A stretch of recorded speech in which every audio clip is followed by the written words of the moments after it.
Kabar pilkada terbaru hari ini, Riza Patria mundur sebagai calon wali kota Tangerang Selatan.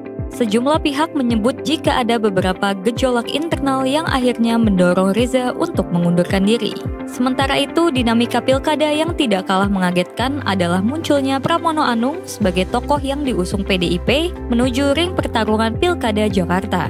Mendaftarkan diri siang tadi bersama Rano Karno sebagai pasangannya, Pramono dan Rano sah akan berhadapan dengan Ridwan Kamil dan Suswono. Bagaimana peta kekuatan keduanya? Ikuti ulasan selengkapnya dalam editorial review. Lalu, untuk mengetahui perkembangan Pilkada 2024 yang lain, Detik Sore akan bergabung dengan jurnalis Detikcom yang tersebar di sejumlah daerah. Dapatkan kabar terbaru dinamika Pilkada pada pendaftaran hari kedua dalam Indonesia Detik ini. Sementara itu, pada penghujung sore nanti, Sunset Talk secara khusus akan kembali menghadirkan Firman Marihot selaku Chief Digital Officer Investasiku. Mengupas topik menarik tentang dunia investasi, temukan ilmu baru dari obrolan sore ini jelang matahari terbenam nanti. Jangan lewatkan berita-berita Detikcom lainnya, serta analisis pergerakan harga pasar hingga penutupan IHSG sesaat lagi. Detik Sore nggak cuma hore-hore.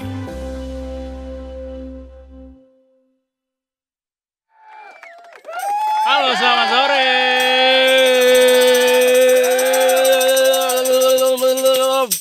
Selamat datang di Detik Sore, Gak cuma hore-hore.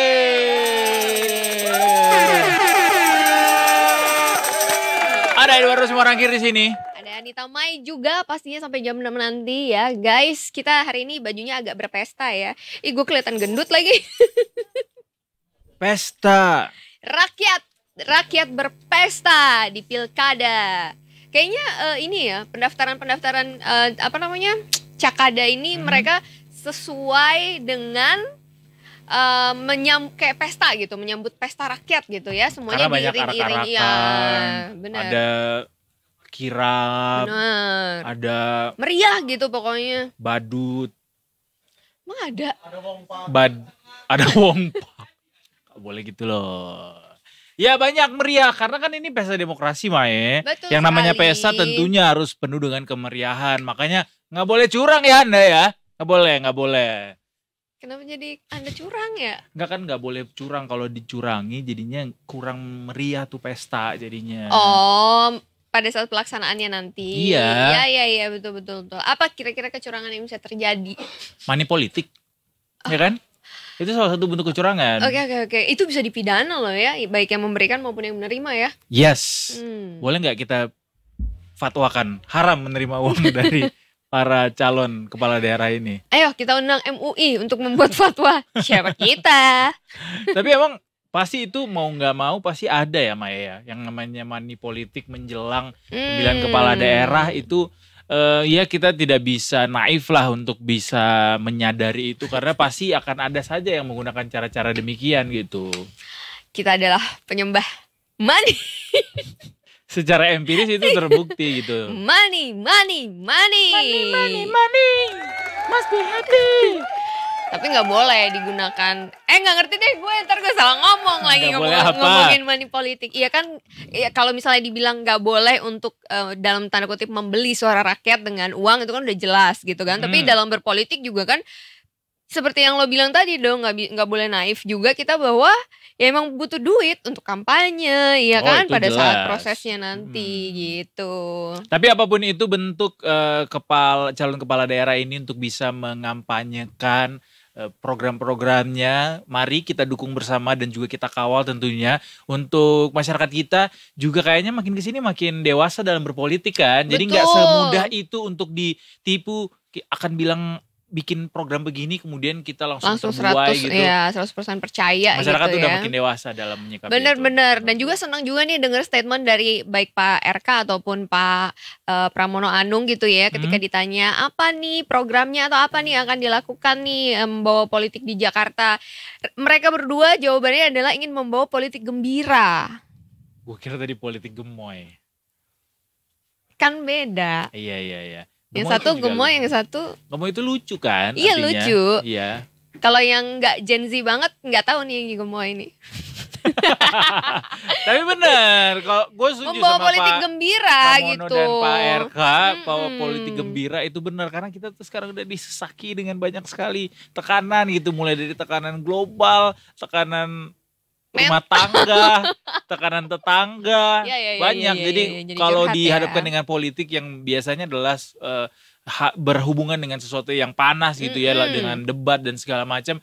Mudah-mudahan dengan kehadiran kampanye dari para calon kepala daerah ini yang berpolitik dengan gembira, betul, itu bisa mengurangi kepenatan dalam kepala kita. Ya, ada pressure yang sedikit terurai begitu ya. Jadi kita kalau berpikir jadi bisa lebih rasional gitu. Ya, nggak apa-apa lah pressure itu terurai daripada otak yang terurai. Susah nyambunginnya. Tadi malam gue mimpi aneh. Apa lagi nih? Gue mulai bermimpi aneh lagi, Dok. Apa? Gue bermimpi tadi malam, gue kayak nonton film, tapi di film itu ada orang yang lagi garuk-garuk. Ini. Bukan, dia garuk-garuk telinga terus otaknya keluar dari telinga. Kayak Black Mirror ya? Iya, apa gue habis nonton film apa gitu. Pas gue bangun-bangun, kenapa gue mimpi aneh. Gue tuh kayak pemerannya tuh kayak orang bule semua gitu loh. Abis nonton film biasanya. Iya, kayaknya gitu. Mungkin abis nonton film terus jadi terbawa, tapi kok tiba-tiba Alien versus Predator. Oh my god, serem banget. Mimpi saya tidak. Ini juga serem sih, Detikers. Mungkin buat Anda semua yang selama ini menggunakan BBM bersubsidi. Nah, siap-siap deh. Itu bakalan dibatasi katanya sih sebentar lagi. Walaupun Pak Jokowi sendiri belum ngomong seblak-belakan itu terkait upaya pemerintah untuk membatasi BBM bersubsidi ini. Juga model pembatasannya juga masih belum clear sebenarnya dari kita seperti apa.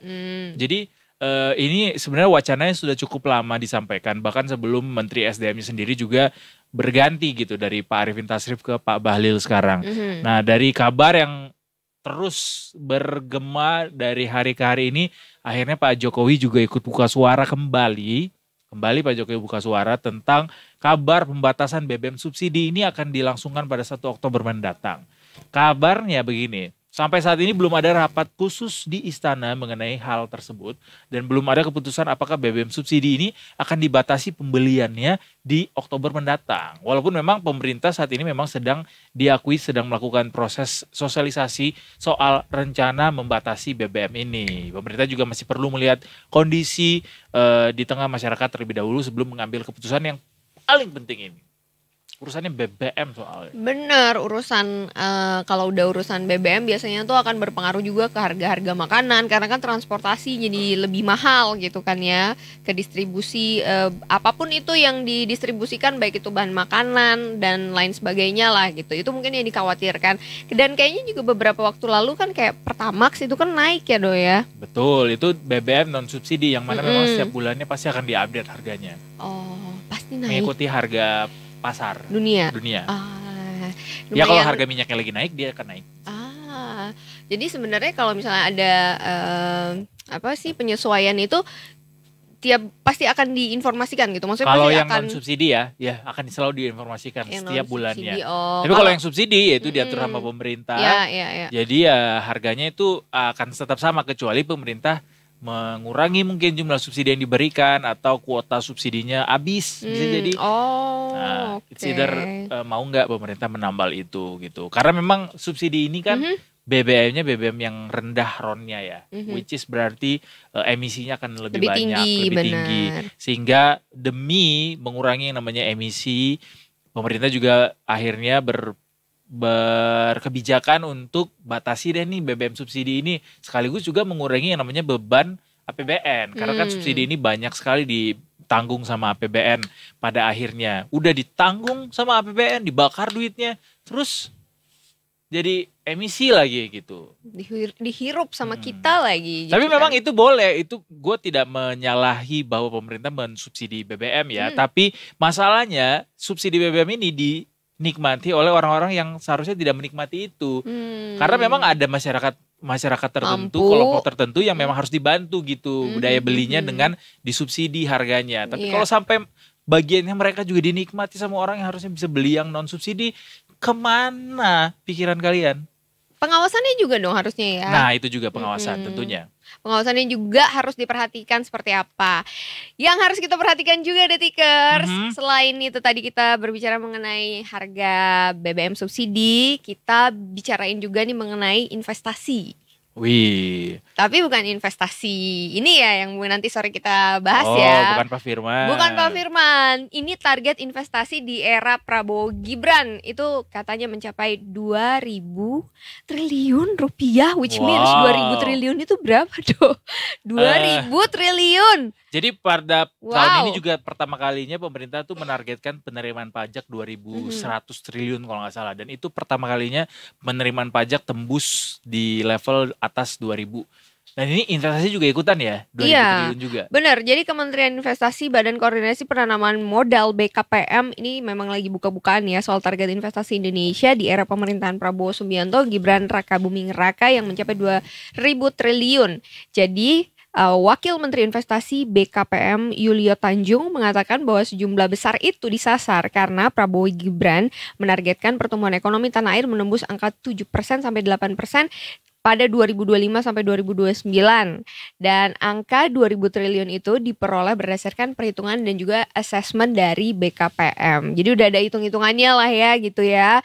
Jadi dengan investasi sebesar 1.900 sampai 2.000 triliun itu artinya lebih tinggi 16% dari target realisasi investasi di tahun 2024 yang jumlahnya mencapai 1.650 triliun. Ini pastinya jadi angka ini jadi tantangan besar, kemudian juga tidak ada sektor perekonomian yang mencatatkan rata-rata pertumbuhan sampai angka 2 digit tersebut. Jadi kalau misalnya memang benar ini bisa terrealisasi, ini akan menjadi sejarah baru begitu ya bagi perekonomian Indonesia. Setidaknya punya nyali memasang target yang tinggi. Untuk urusan realisasinya ya kita kawal bersama. Kalau memang tidak tercapai, kita kritik kenapa bisa tidak tercapai. Kalau misalnya tercapai ya alhamdulillah gitu. Iya dong. Tercapai harusnya kita juga bisa merasakan impactnya ya sebagai masyarakat ya. Sangat. Namanya juga pertumbuhan ekonomi yang gerakan siapa? Pasti masyarakat juga kan. Betul. Salah satu sumber pertumbuhan ekonomi kita yaitu itu tadi investasi ya. Investasi dari APBN, uangnya negara, uang kita juga. Betul dari konsumsi sekali. dan lain-lain gitu.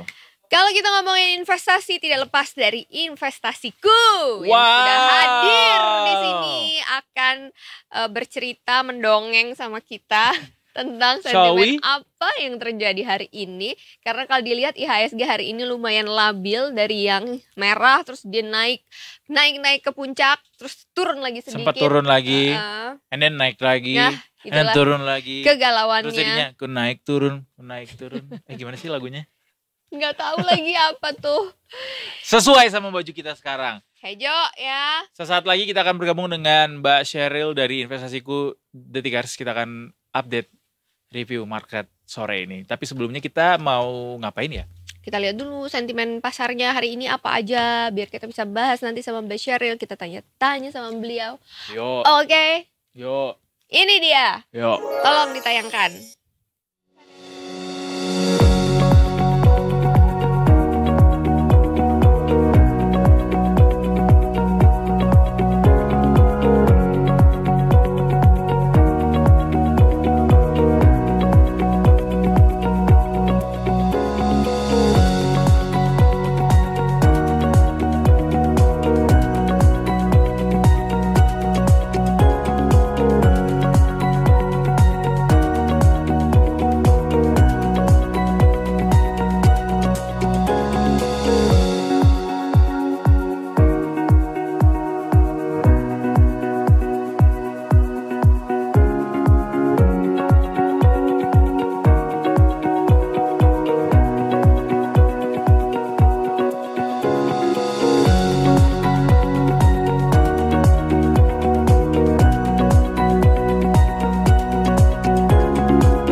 Itu dia tadi sentimen-sentimen yang berpengaruh terhadap pergerakan pasar hari ini. Ini udah lumayan ngantuk.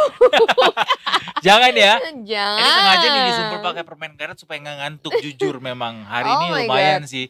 Panasnya tuh bikin sakit kepala juga anyway. Kalau panas banget tuh kadang suka migrain tau gak sih, sakit kepala sebelah dan itu rasanya gak enak banget. Kamu sakit kepala sebelah? Kurangi migrain dengan kartu kuning. Enggak dong kartu kuning. Kenapa jadi Obat kartu kesayanganmu kuning? masing-masing. Oh ya, oke, Oh, baik. ini mic saya hampir ngelendoy. Udah Tikers, kita udah masuk ke jam 5 menit menjelang penutupan perdagangan. Langsung saja Oh kita ya, bertemu Benul. dengan our lovely Kuncan. Ada Mbak Sheryl Tanuwijaya di Ya. sini. Hai. Hai Mbak Sheryl. Halo. Ini kabarnya Mbak Sheryl mau ikut Miss Universe ya? Enggak. Karena ini dada-dadanya Iya, udah dari kemarin Miss udah Universe. begini ya. Kemarin Masa sih? juga. Enggak. Biasanya gini Mbak Sheryl. Oh gitu. Sekarang Saya gini. ada aku bahkan. Sekarang gini. Soalnya Miss Universe itu kan nggak ada batasan usia, yang menikah boleh kayak gitu-gitu. Ada rencana nggak? Enggak, belum terpikirkan. Tapi pernah terpikirkan jadi model? Enggak.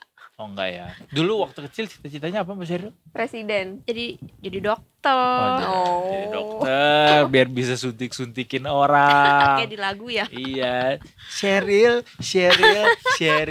kalau gede mau jadi apa? Jawab. Jawab dong. Kata dia, aku nggak di endorse. Jawaban dia selalu begitu. Kok kan nggak di endorse? Iya dong. Iya dong. Kan nggak boleh bahas-bahas endorsan di sini kan. Iya nggak boleh, jangan nanti kita kena Oke. SP. Jangan, Oke, jangan. oke. Ya kita diem aja apa, biar gak ada yang saling mengendorse. Maka dong ya kita harus naik-naik ke puncak gunung nih sama dengan IHSG hari ini yang ini kembali mencatatkan all time high sepertinya ya Mbak ya. Tadi sempat ke level tertingginya di 7672. Wow. Betul sekali Mas. Lagi pada banyak duit apa gimana nih investor kita? Kenapa pada rajin banget belanjanya? Kenapa Mbak Sheryl? Jangan diprotes dong. Kalau naik jangan diprotes. Kalau turun jangan diprotes juga. Ini kita belum Dinikmati bicara soal saja. turnovernya ya. Turnovernya gila banget. 114 triliun loh ini belum Wow, kelar. tumben ya. Iya, Mm-mm. Kayak Mbak. what's going on? Biasanya 10 triliun juga udah alhamdulillah Udah kan bagus. kita. Kenapa nih Mbak Sheryl? Siapa yang tiba-tiba, sultan mana yang tiba-tiba bergerak dengan uangnya yang sangat banyak itu kemudian memberikan sentimen hijau nih di market hari ini? Oke, sayangnya bentar ya masih nge-lag internetnya. Oke, kalau secara angka memang IHSG hari ini all time high lagi ya. Setelah pekan lalu all time high nggak cukup rasanya bagi IHSG level 7.600. Sekarang sudah semakin mendekati level 7.700 ya. Dan kalau untuk tahun ini target kita yang moderat, yang kondisi normal di 7650 itu sudah tercapai.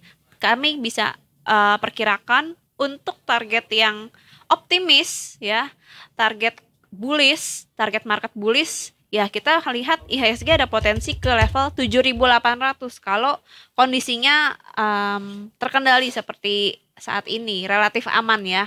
Nggak ada gejolak politik, nggak ada Opa Jerome Powell tidak berubah pikiran soal memangkas suku bunga. Karena kan kadang-kadang Opa juga suka berubah pikiran seperti di kuartal 1 kemarin.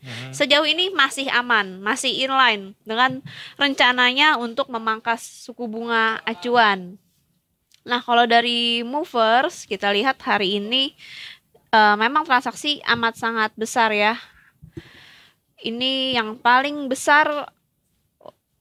Wah, aku masih data yang hari kemarin nih. Siapa Mbak? Bayan Resource ya Mbak yang bikin ini? Nah ya, itu dari sektor energi ya. Hari ini yang menjadi penopang secara nilai transaksi nih di bursa saham kita.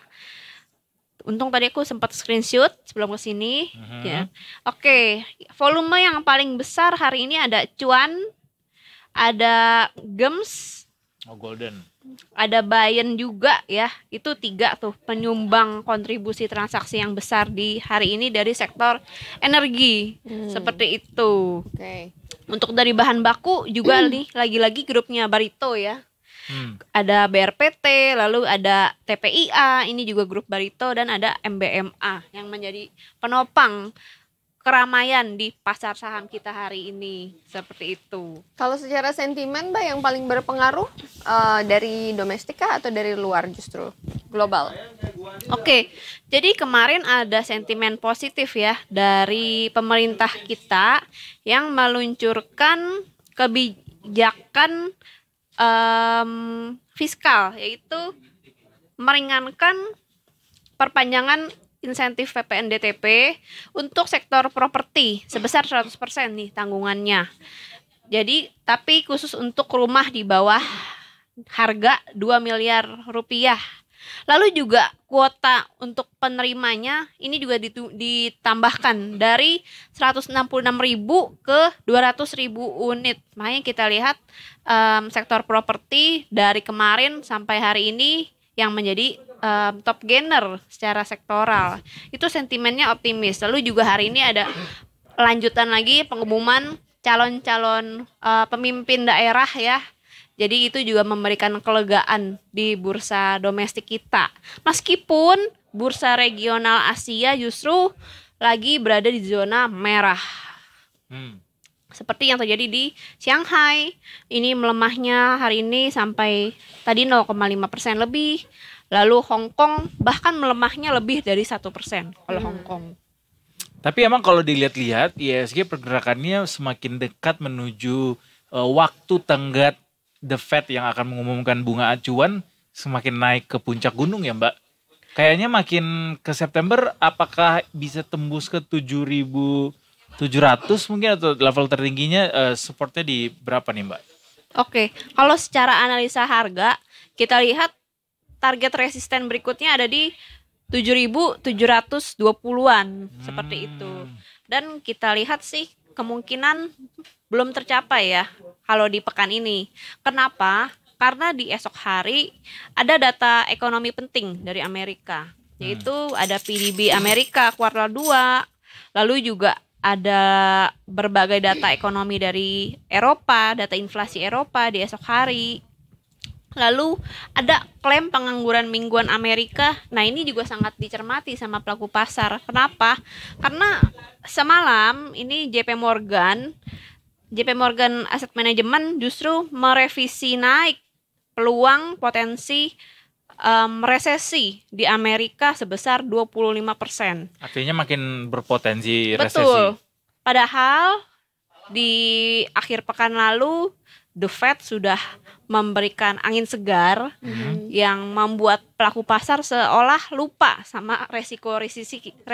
Sekarang diingatkan lagi sama si JP Morgan. Jadi apalagi juga di highlight yang menyebabkan resesi itu bisa jadi dari sektor tenaga kerja yang sangat melemah, yaitu tingkat penganggurannya bahkan mencetak rekor tertinggi sejak Oktober 2021. Makanya data klaim pengangguran mingguan pekan ini sangat dicermati sama pelaku pasar seperti itu. Apalagi di Jumat juga ada inflasi PCE Amerika kayak gitu. Mbak Sheryl, resesi sama krisis ekonomi itu punya makna yang mirip kah? Yang sama kah? Betul, sama. Tapi kalau sampai krisis tuh rasanya lebih resesi level 2. Resesi level 2 lebih tinggi gitu ya. Betul, semakin parah lah, semakin gawat. Jadi lebih bahaya lebih krisis luas daripada krisis. resesi ya. Iya, biasa resesi di satu negara, tapi kalau krisis bisa sampai ke beberapa negara sekitar, seperti itu, lebih luas cakupannya. Oke, I see. Tapi meskipun dia resesi di sana, kita yang di Indonesia juga terpengaruh kan ya Mbak ya? Bisa.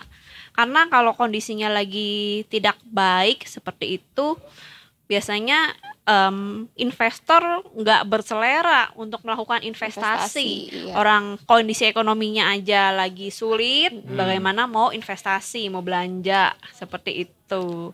Dan juga investasi pun mereka cenderung memilih instrumen yang low risk. Misalnya yang dianggap instrumen safe haven. Contoh misalnya pasar uang, lalu bisa juga logam mulia. Nah kalau saham kan ini masuk ke kategori yang moderat resikonya.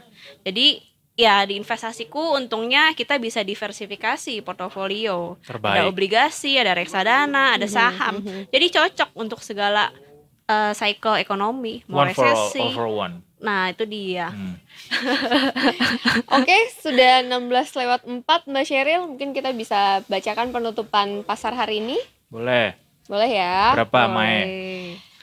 Hari ini pasar ditutup dengan optimis ya, 7.658,8 sekian, mengalami peningkatan hampir 1% di 0,80.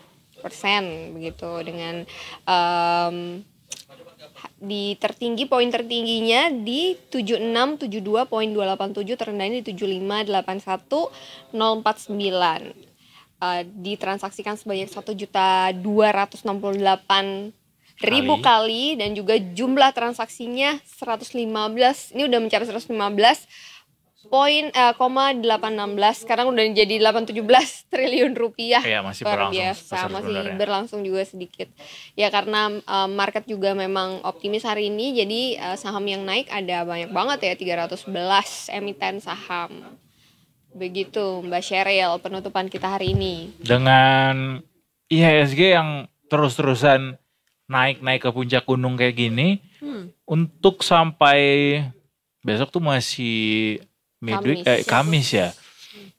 Kira-kira sampai akhir pekan akankah ada potensi penguatan lebih lanjut, Mbak?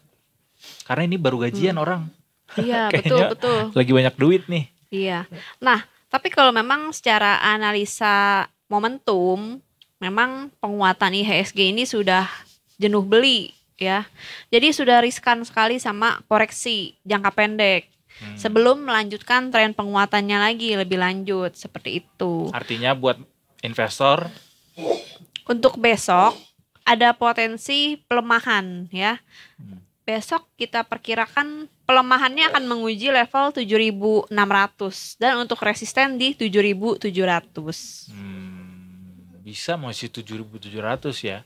Ada kemungkinan. Saya menguat sedikit. Sekarang kan tadi ya. 7.658 ya. Cenderung konsolidasi, andai pun menguat.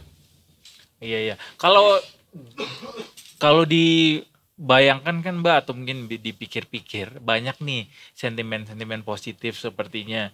Lebih banyak lah sentimen positifnya, apalagi sejak The Fed itu mau mangkas suku bunga dan ngefirm gitu bahwa akan ngepangkas suku bunga terlepas dari berapa poin nanti akan dipangkas. Terus dalam negeri juga ya pada akhirnya situasi politik terkendali. Kemudian ada sentimen juga, tadi Mbak Sheryl udah jelasin, ada sentimen insentif PPN buat rumah. Kayaknya sentimen negatifnya apa? Jadinya terkubur nih sentimen negatif, apa yang perlu kita waspadai dalam beberapa waktu ke depan?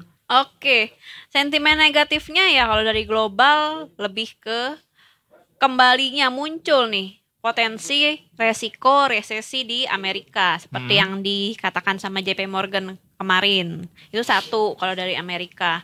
Yang kedua, ini konflik Timur Tengah juga masih memanas meskipun di Dubai kalau nggak salah ya lagi diusahakan diskusi damai antara Israel dan Hezbollah. Nah, kita lihat konflik geopolitik yang tidak selesai-selesai ini terus menyulut harga komoditas energi. Itu tercermin ya di penguatan harga sektor energi hari ini yang menguat sampai sedemikian rupa sehingga IHSG-nya bisa sedemikian besar turnover hari ini ya. Jadi itu juga memang satu hal bagus sektor energi menguat, tapi Eropa justru meng-highlight nih bahwa harga komoditas energi yang naik itu bisa membuat inflasinya kembali naik secara global. Nggak hanya di Eropa aja, di Amerika juga bisa kembali naik. Padahal market sudah amat sangat berharap nih The Fed benar-benar memangkas suku bunga. Semakin besar semakin baik, seperti itu. Jadi kalau sampai Amerika resesi, inflasinya kemungkinan akan melonjak lagi. Nah itu dia, bisa juga melonjak, bisa juga justru terjadinya deflasi atau daya belinya jadinya turun. Tapi kalau kita berdasarkan data indeks keyakinan konsumen Amerika semalam masih sangat amat optimis, justru di atas ekspektasi pasar indeks keyakinan konsumen Amerika periode Agustus. Lalu sentimen negatifnya yang bisa menjadi resiko lagi ya konon besok ini ada rencana demo lagi di Jakarta. Sudah dapat infonya dari tanggal 29 ya besok. Yes. Ini demo ojol. buruh ojol ya. Yes, itu. Bahkan untuk layanannya juga semua dihentikan. Berita yang tadi siang saya baca seperti itu. Tapi besok aku pakai Transjakarta. Tahu nggak yang waktu kita habis makan mie Aceh itu kan aku naik ojol nih ke stasiun kan. Nah si abang ojolnya tuh cerita kalau tanggal 29 mereka mau demo. udah direncanakan Jadi emang ya. udah direncanakan. Aku pikir kalau dia mau demo MK, ternyata bukan. Karena minggu lalu masih panas-panasnya ya soal MK. Bener. Oke. Jadi besok kita akan memberikan pengaruh juga. Betul banget, karena kan semua layanannya juga dihentikan. Lalu juga khawatirnya kalau terjadi secara besar-besaran, apalagi tidak kondusif, ya itu kan bisa mengganggu aktivitas ekonomi juga di ibu kota, seperti itu. Oke. Baiklah. Udah pernah ngalamin krisis belum, Mai? Krisis apa 98 ngalamin kan lu? Ngalamin kan? Ngalamin. Yeah. Gue mendapat satu, bukan keuntungan, gue gak bisa bilang itu keuntungan ya. Akhirnya gara-gara kejadian itu, bokap gue membeli rumah sebelah yang punya tuh Chinese. Yang akhirnya mereka tergusur ke Bali kalau gak salah, atau mereka pulang kampung ke Malang gitu. Akhirnya tanah itu dijual murah beserta bangunan rumahnya, dibeli sama papaku. Dengan murah ya? Dengan murah. Karena ada krisis tadi. Karena krisis itu. Untung nyimpen cash ya? Iya. Dijual mobil yang aku pakai buat latihan belajar. Untung masih ada yang mau beli tuh. Mobil dan benar-benar cepet kan. Jadi ngejual mobil sama ngejual rumah KPR. Untuk ngedapetin si tanah itu, karena tanahnya luas banget, Dok. Lumayan luas. Nah akhirnya. Di Lombok itu ya? Di Lombok. Nah akhirnya itu rumah yang tanah itu dipakai tempat tinggal kami. Nah yang sekarang aku bikin pakai buat homestay itu rumah kami yang sebenarnya. Berkah krisis ya. Krisis. Tapi nyampe ke Lombok ya ternyata ya? Iya, nyampe ke Lombok. Itu gue masih TK sih. Bohong banget. Bohong banget. Bisa Udah jadi gadis sampul di situ ya. 98. Iya. Anda mengalami apa di krisis? Gak ngalamin apa-apa. Ya masih kayak biasa aja kan, waktu itu masih TK juga ini. TK. Bener, jadi lucu kan ketika bilang TK, beneran lagi TK juga. Jadi nggak ngerasa apa-apa. Gak tau kalau nyokap bokap gue mengalami goncangan ya. Maksudnya di Pekanbaru waktu itu udah ada? Nggak ada. Masa sih nggak kena? Nggak ada penjarahan, kerusuhan gitu. Nggak ada. Berarti aman ya. Mungkin di luar Pekanbaru kali ya, belum banyak masyarakat Tionghoa waktu itu kayaknya di Pekanbaru. Ya begitulah. Semoga krisis tidak terjadi lagi. Betul. Ya Mbak ya.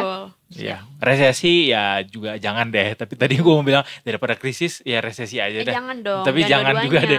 Jangan dua-duanya. Bahaya banget pertumbuhan ekonomi tergerus 2 kuartal berturut-turut ya. Iya. Alright. Mbak Sheryl, anyway terima kasih banyak selalu memberikan kita penyegaran di antara isu-isu politik yang sedang berkembang, walaupun tetap ada isu politik yang kita bahas juga ya pada akhirnya ya, mau nggak mau. Betul. Kita akan bertemu lagi dengan Mbak Sheryl nanti, tapi off the record. Selanjutnya beliau akan mengantarkan Mas Firman bertemu sama kita ya. Selanjutnya kita akan ke editorial review. Hari ini kan masih ada banyak ya Maya, ada para cakada-cakada yang menuju ke KPU untuk mendaftarkan dirinya. Kita akan bahas itu lagi bersama Detik News. Sesaat lagi Detikers. Cuma tetap di Detik Sore. Hore-hore. Manggut.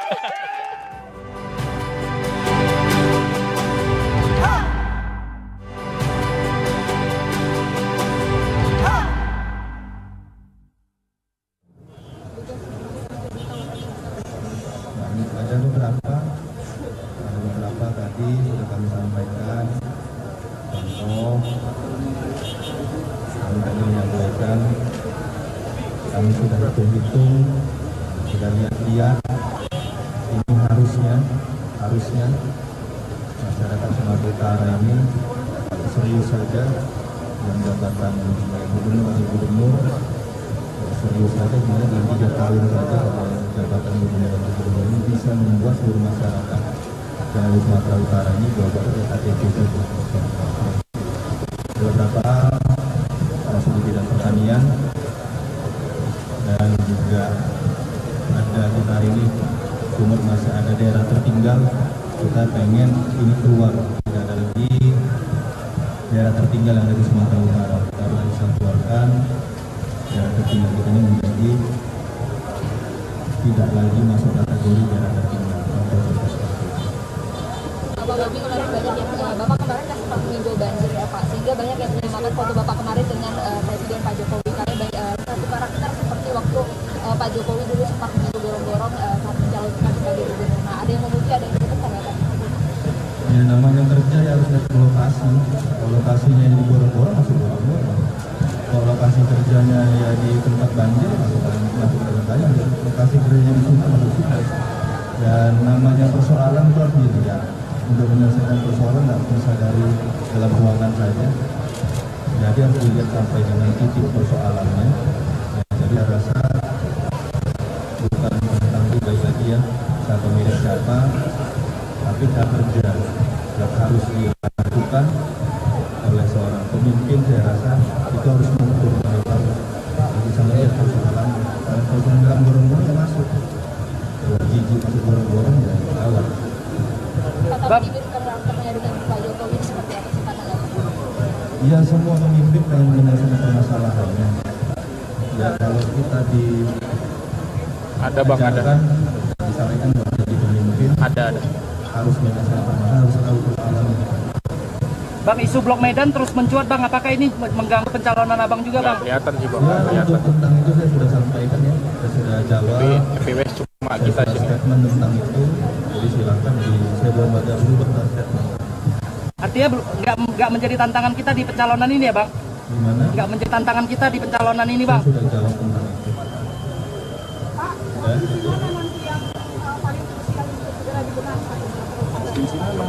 Provinsinya Sumatera Utara.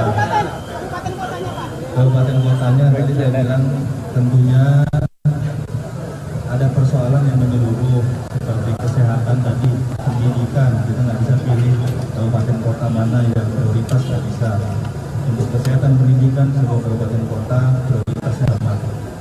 Tapi contoh untuk sarjana pariwisata, ada pariwisata daerah kabupaten kota kita yang ada potensi wisata alamnya, ada tentang industrialnya, ada tentang pertaniannya, ada tentu potensi beda-beda. Pak, lagi Pak terkait dengan pertama saya belum 5 tahun jadi wali kota, saya baru 3,5 tahun. Yang kedua persoalan banjir boleh dicek, saya bukan menyalahkan, itu tanggung jawab saya sampaikan, itu tanggung jawab pemerintah, baik dari pusat, dari provinsi, dan dari kota Medan itu sendiri. Dan kemarin ya, saya boleh dicek, silahkan dicek, silahkan dilihat. Kemarin ada rata-rata keseluruhannya luapan air sungai. Saya sudah sampaikan kalau ini banjir harus fair ya, harus fair. Luapan air sungai kita kemarin sudah dicek, yang kita bersihkan Sungai Bandura, yang kemarin kita bersihkan di awal tahun, kenaikannya seperti apa boleh dicek. Nah, itu boleh terus mengikuti data.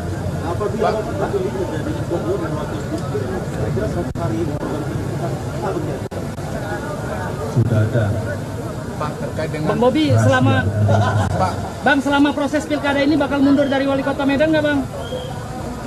Itu tadi saya sampaikan ya di KPU di atas, kami paslon, saya rasa termasuk saya dan Pak Surya yang tadi ikut aturan dan ikut abang yang diberikan dari KPU, kami ikut aturan.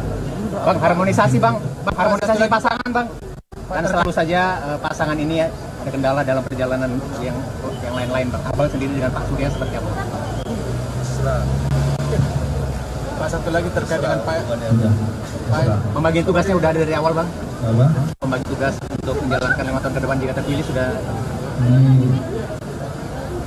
Sekarang kita lagi memasukkan buah pikir kita semua. Dari buah pikir masing-masing. Baik, terima kasih laporannya Bang Bobi. Bagus. Bagus tadi bajunya. Meriah begitu ya. Iya. Ada motif-motif ulosnya juga kayaknya ya. Khas Sumatera Utara begitu ya. Ini kita saksikan tadi sudah mendaftar, sekarang lagi proses doorstop gitu ya. Lagi ditanya-tanya nih sama teman-teman wartawan nih, apa aja mungkin rencananya untuk memimpin Sumatera Utara ke depannya. Sekitar itu mungkin pertanyaannya ya. Betul, dari wartawan di Sumatera Utara kita bergabung ke wartawan yang ada di Jakarta. Di depan kita udah ada Tiara sekarang yang juga akan menjadi narasumber kita di sini. Selamat sore. Selamat sore, welcome back Tiara. Bu Maya. dan Detikers.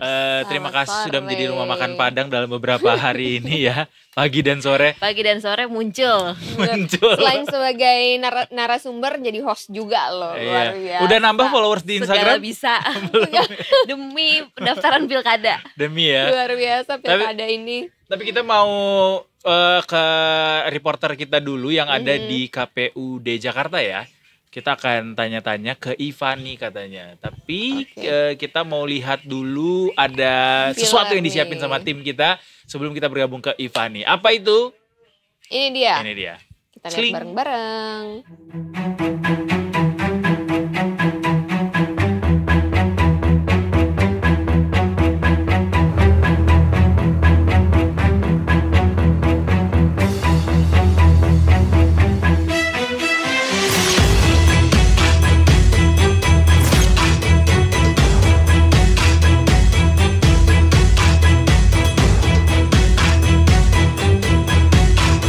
Kencang-kencingnya babe. Nih, mau jalan ke DPP dulu. Ntar jam 11 kita ngelamar KPU. Ngelamar KPU.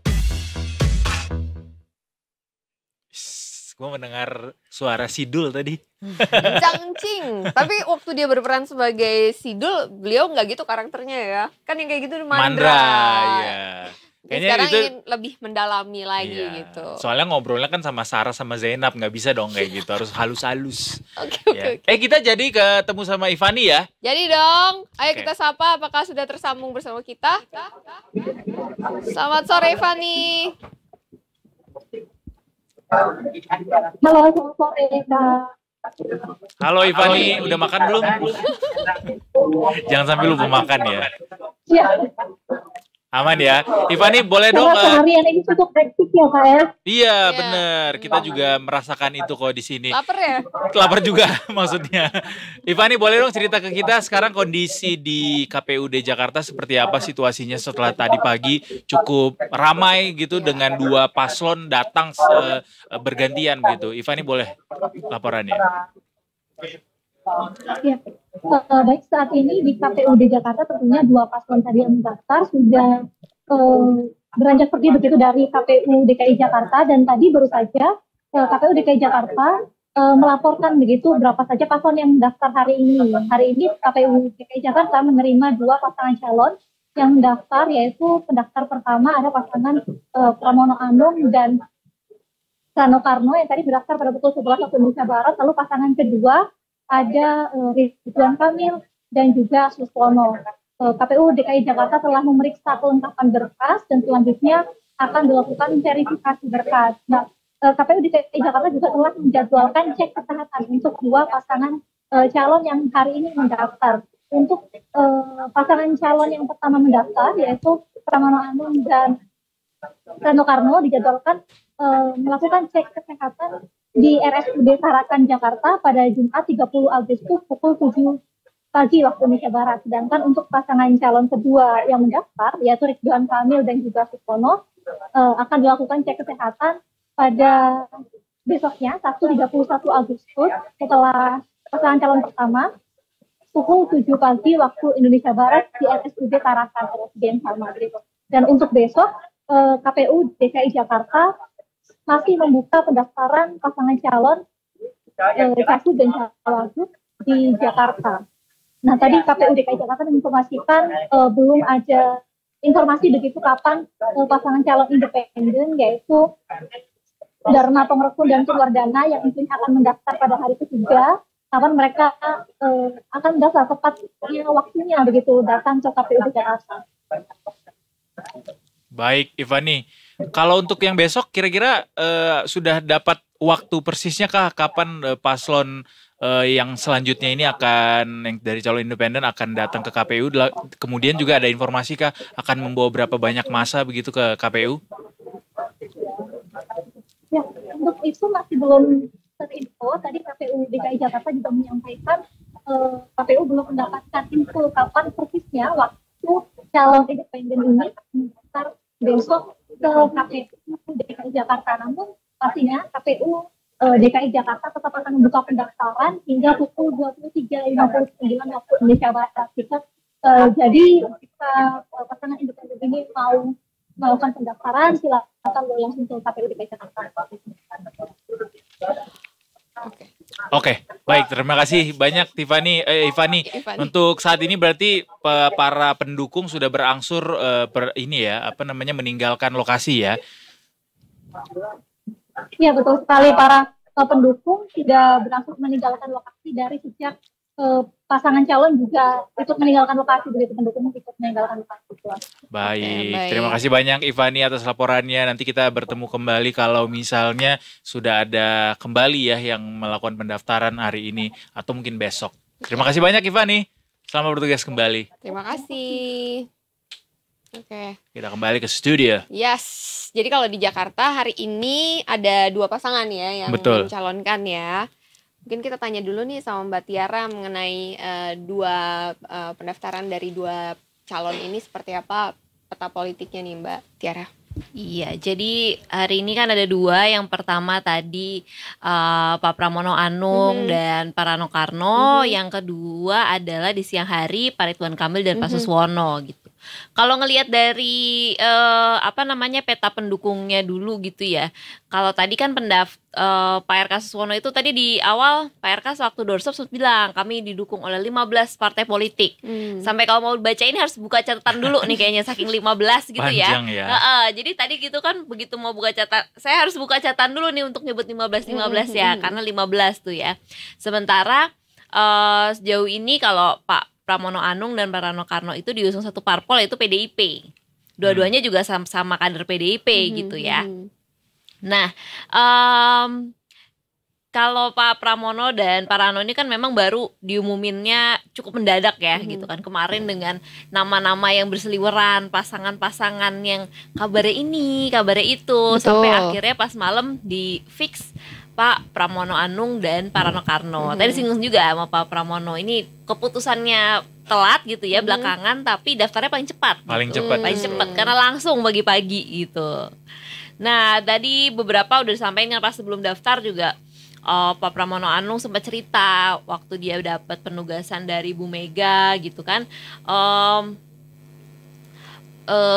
Katanya ini final gitu. Final Pram namanya Pak Pramono Anung dan Pak Rano Karno gitu. Cerita awalnya juga sempat nolak, tapi akhirnya karena ini udah juga penugasan dari Bu Mega, akhirnya siap jalan. Dan juga nggak lupa sempat minta izin juga ke Pak Jokowi. Katanya responnya Pak Jokowi ini menjadi sorotan ya katanya. Ya, katanya Pak Jokowi tertawa terbahak-bahak gitu ya. Sambil kita bayangin nggak ya ketawanya Pak Jokowi gimana gitu bro. Nah mungkin gitu kali ya. Pak Jokowi juga kan sekarang lagi di Jogja ya, lagi kunjungan Jogja. Saat ditanya juga mengkonfirmasi katanya Pak Pramono Anung 2 kali bicara dan juga minta izin gitu. Kalau kata Pak Pram, Pak Jokowi bilang Mas maju gitu kan. Saya diizinkan nggak? Diizinkan, maju gitu. Malah dapet challenge katanya. Challenge-nya adalah supaya bisa turun ke 12 titik dalam sehari. Dari Pak Jokowi? Iya, Pak Jokowi ngasih challenge ke Pak Soalnya Pramono dulu Anung. saya 11 titik gitu ya. Nah gitu, kan Pak Jokowi juga sebagai yang dulu cagup dan terpilih gitu ngasih challenge ke Mas Pram dan diiyakan gitu. Wow, diterima nih tantangannya. Diterima tantangannya sama Pak Pramono Anung. Nah, ketawanya ini kan banyak ya tafsirnya ya. Mungkin yang bisa menjawab tafsirnya itu antara Pak Jokowi sendiri atau Pak Pramono yang diajak ngobrol gitu. Karena ya. kita juga nggak ngelihat momen ketawanya iya, kan ya. itu yang tahu mereka berdua kan ya. Kita mendapat ceritanya aja. Di momen ini kayaknya kita akan melihat Pak Pramono Anung berat badannya akan berkurang ya karena dapat Keseringan challenge tadi keliling gitu 12 ya. titik sehari. Nih, itu kita lihat tadi dianterin juga, ditemenin gitu ya sama Pak Ahok ya. Nah iya tadi. Pak Ahok muncul ikut nganterin mereka berdua. Dan juga beberapa elit PDIP yang lain pun ikut nganter langsung ke KPU. Pak Ahok sendiri kan namanya juga sempat santer diisukan akan menjadi wakil PDIP. Yes. Tiara. Ada komentar gak untuk yang hari ini ketika mengantarkan Pak Pram? Nah Pak Ahok gak ada komentarnya, sempat mau ditanya gitu kan. Cuman dia pose aja, kayaknya masih ke bawah karena kemarin sama Bu Mega bilang kan Bu Mega selotipnya masih dipasang. Ini selotipnya masih dipasang. Jadi Pak Ahok nemenin aja, nggak ada komentar gitu ya. Kita tunggu apakah memang sampai berapa lama nih selotipnya dipasang gitu.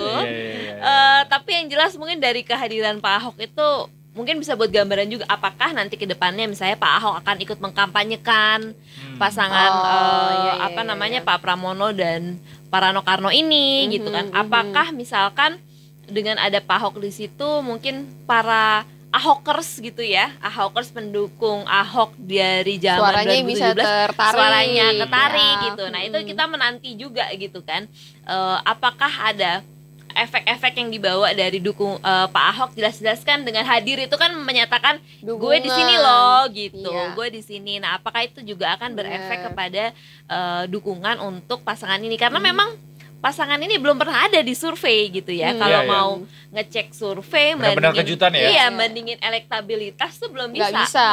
Karena belum pernah ada dan Pak Pramono sendiri juga menyadari itu gitu. Dia bilang saya juga maksudnya ya saya nggak muncul di TV selama ini, kerja-kerjanya di balik layar gitu. Anaknya juga bilang Anaknya pun bilang Bapak tuh di Gen Z nggak ada yang tahu Bapak gitu kan. Iya lagi. Iya, jadinya dan itu juga diakui sama Pak Pramono gitu kan, bahwa ya dia memang belum dikenal, tapi ya optimis lah, namanya udah penugasan gitu ya, optimistis.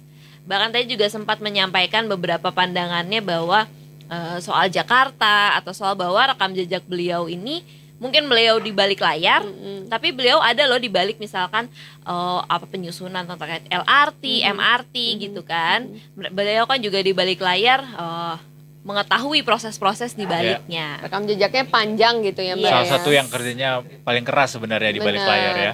Lalu kalau status akan seperti apa nih, masih berstatus tadi sempat ditanya juga, Mm-hmm. sempat ditanya kan sekarang Pak Pramono Anung tuh statusnya masih Seskap ya, sekretaris kabinet. Apakah akan mundur gitu? Dari jawabannya memang nggak langsung bilang saya nggak akan mundur atau saya pasti mundur gitu ya.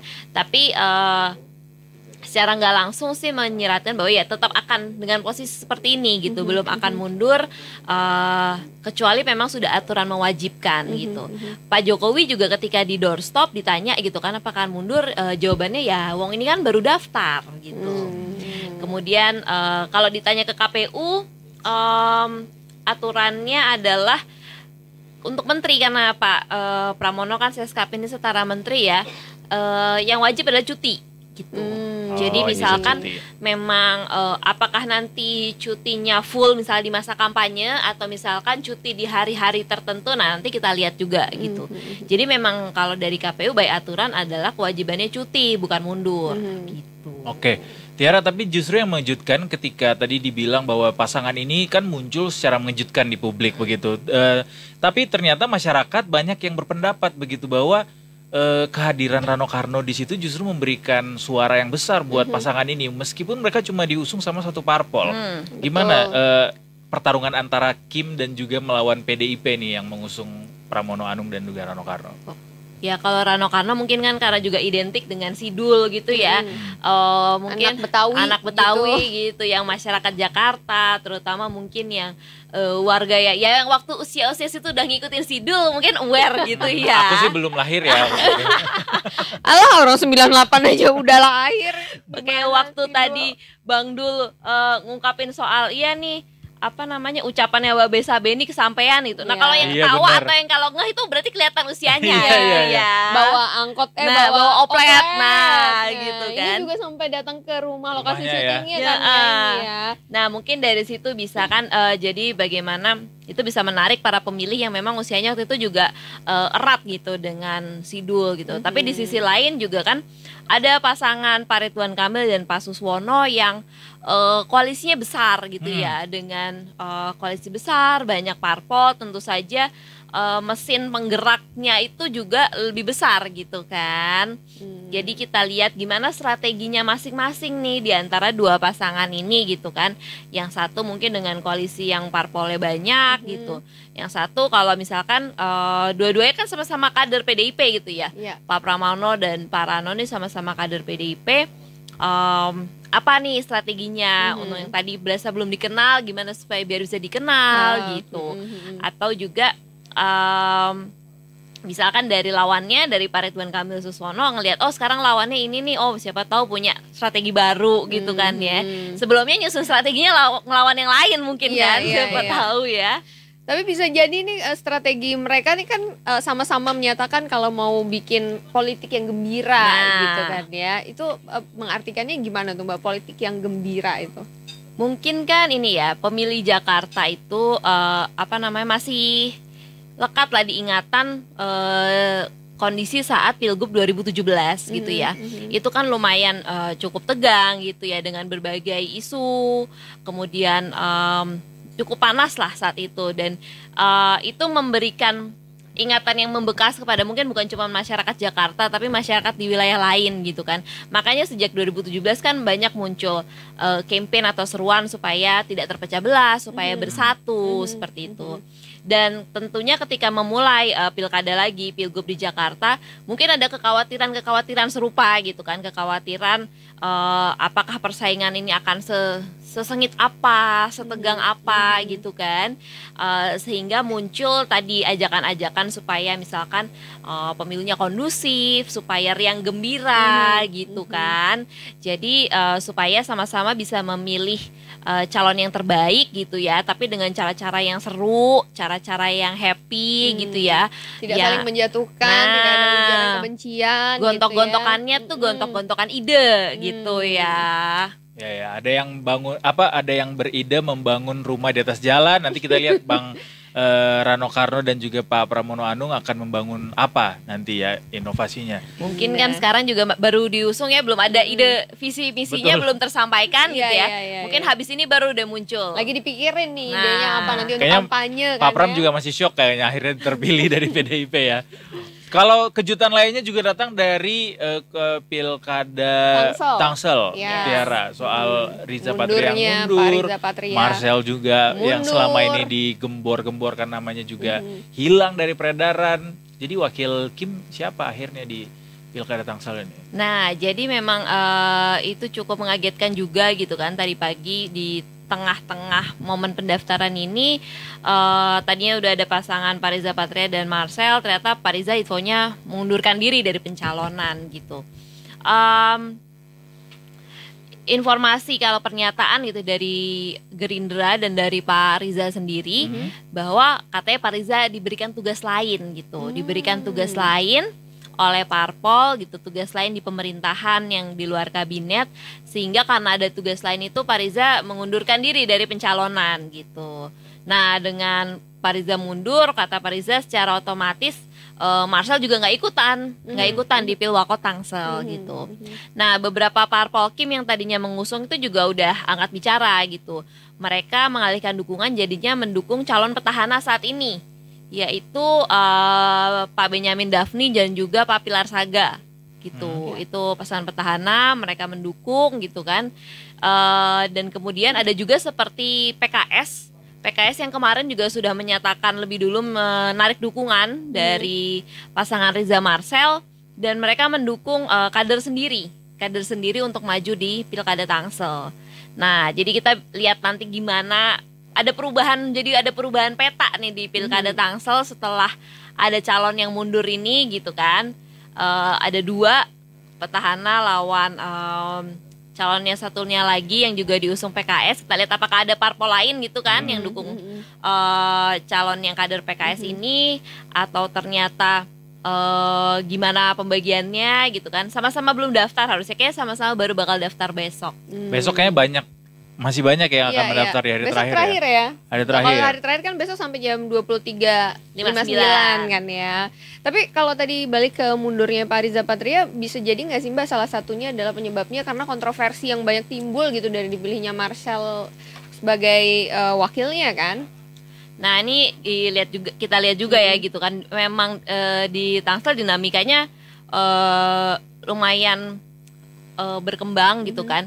Waktu awalnya juga sempat muncul misalnya kontroversi kan dari Pak Riza dan dari Marcel sendiri juga sudah menjawab kontroversi itu gitu kan.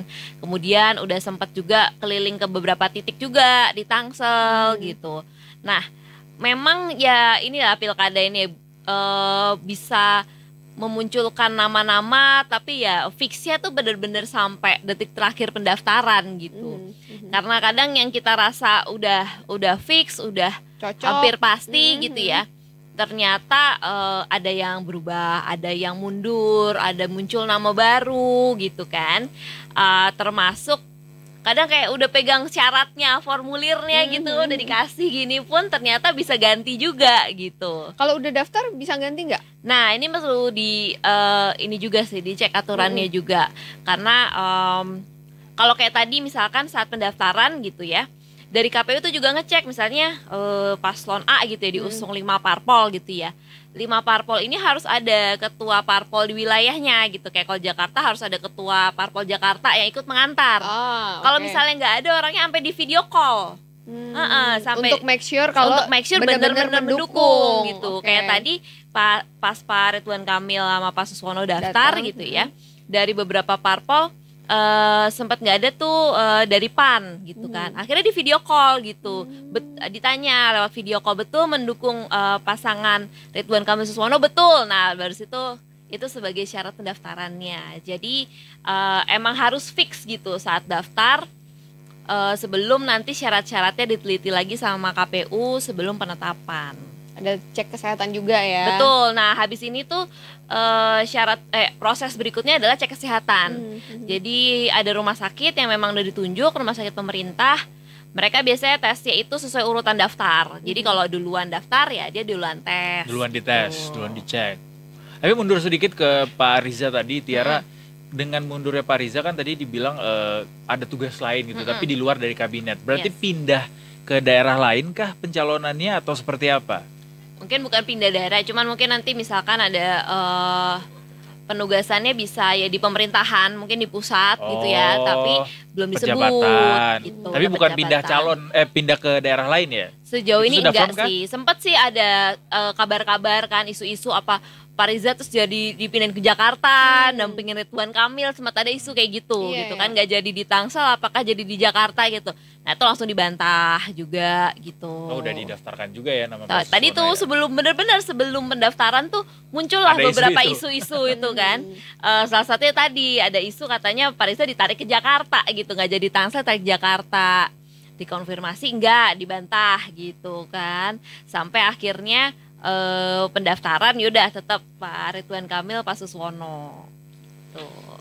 Oke. Dari Jakarta udah Tangsel, terus apalagi yang panas. Seru juga udah daftar tuh. Siapa? Solo. Oh, Solo. Iya. Walkot Solo ya. Walkot Solo itu kabar yang terbaru juga tadi malam tuh, ternyata Gusti Bre Mangkunegaran 10 kan sudah sempat digadang-gadang ya sebagai calon wali kota Solo, tapi dan terakhir sudah dapat dukungan juga dari parpol-parpol Koalisi Indonesia Maju, tapi ternyata Gusti Bre memutuskan untuk mundur dari pencalonan hingga digantikan oleh nama baru. Tetap pendukungnya tetap parpol Kim, tapi calonnya beda, calonnya baru namanya untuk wali kotanya. Padahal kayaknya kalau Gusti Bre maju tuh menang mudah harusnya. Banyak pemilih. Karena namanya juga udah ini melekat namanya gitu, populer juga ya, populer Gen Z juga di kalangan warga Solo. Tadi sempat ada ini juga wawancara beberapa kalau baca di Detik Jateng dari pengurus parpol di sana. Kayak misalkan pengurus parpol Gerindra di Solo katanya sempat mengungkap pernyataannya Gusti Bre waktu mundur. Apa itu? Salah satunya adalah terkait memang faktor keluarga katanya. Faktor keluarganya sendiri gitu. Jadi memutuskan mundur karena faktor keluarga. Bukan karena faktor respect, karena Kaisang nggak bisa maju ya. Nah, tadi ada itu juga tuh kan muncul isu juga, apakah dengan Gusti Bre mundur lalu Kaisang yang akan maju wali kota Solo. Nah, dari Gerindra dan juga PSI sudah menepis isu itu, nggak bener gitu kan. Karena dari aturan kan juga udah nggak boleh kan. Kalau walkot bisa, karena walkot kan minimal 25 tahun. Oh, oke. Dan sebelum ada putusan MK atau perubahan aturan pun bisa, karena 25 tahun. Tapi mungkin kan enggak. Nama Kaisang masih ada dalam peredaran nggak sih untuk Cakar Kalau ini? dari PSI sendiri sih sudah memastikan nggak akan maju pilkada gitu. Penegasannya setelah yang waktu itu ini barusan juga karena rame yang di Solo ini menegaskan lagi nggak akan maju. Gitu. Karena mau dia lantik jadi Menpora kayaknya. Enggak, lagi mau nemenin kan istrinya bentar lagi lahiran. Oh iya betul. Sekalian kuliah di sana Iya ya. dong, nemenin. Iya. Iya, Kan suami siaga katanya. Iya dong. Satu lagi yang ramai bener tadi Jawa Timur. Itu juga kejutan terbaru di hari ini karena tadinya kan mikirnya oh udah nih 2 calon, ada Bu Kofifa, ada Bu Risma gitu. Tiba-tiba muncul pasangan baru lagi. Iya. Poros baru. Dari PKB. Makanya tadi ijo-ijo dikira nih karena Bukan. karena nama Emang baru ini PKB stok ini ya. Tiara ya. Stok Nggak, wardrobe ya. Kita agak pesta sedikit karena kan merayakan pesta Demokrasi rakyat. Bagus bersih-bersihnya ya. Iya. Oh udah disiapin. Dasar lu emang. Kita sebenarnya ada pertanyaan soal potensi pertarungan Pram dan RK, tapi ya sebenarnya kita akan simpan itu ya untuk di episode mendatang. Tadi juga di awal kan sudah lumayan juga kita bahas dan juga kan kedua pasangan ini juga belum menjembrengkan apa-apa aja ide mereka. Mungkin ya kecuali kemarin Pak RK kan sempat dengan ide-idenya dengan membangun hunian di atas jalan tol. Nanti sedikit lah itu. Ya, adalah beberapa gitu. Kita sempat bahas juga kemarin gitu. Nah, kita akan nantikan nih dari kubu PDIP ini akan apa yang direncanakan, yang diusung gitu untuk rakyat atau masyarakat di Jakarta. Begitu.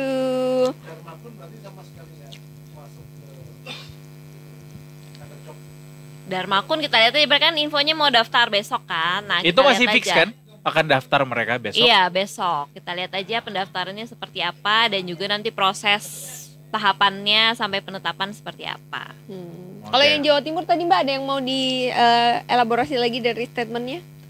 Di Jawa Timur itu kita lihat juga aja nih kan tadi Bu Kofifa udah daftar gitu. Berikutnya siapa lagi yang akan daftar? Bu Risma katanya mau daftar, wakilnya siapa gitu kan. Tapi nama Bu Risma ini udah pasti, cuman belum ada wakilnya aja nih. Nah dari PDIP bilang gitu udah pasti. Nah tinggal kita lihat yang pasangan dari PKB ini yang sesama kader PKB juga akan daftar besok, gimana pendaftarannya dan gimana keseruannya yang tadinya cuma 2 terus jadi 3 calon tuh ramainya kayak gimana.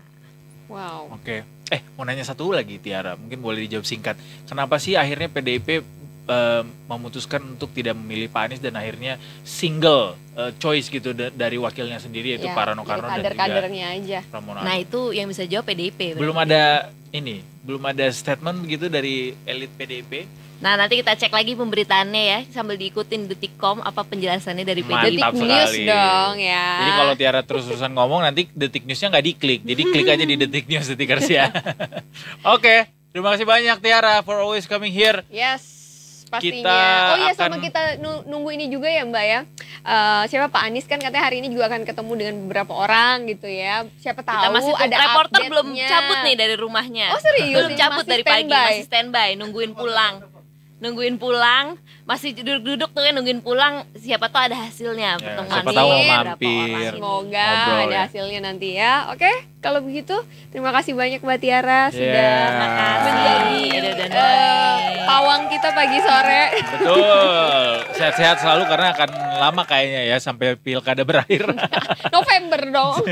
Menjadi narsum tetap. Oke, Detikers, habis ini kita mau berkunjung ke daerah lainnya tentunya seperti sebelum-sebelumnya kita akan mampir ke beberapa daerah yang juga akan update soal pencalonan kepala daerah. Betul sekali. Kita ketemu lagi sesaat lagi Detikers, tetap di Detik Sore. Gak cuma hore-hore.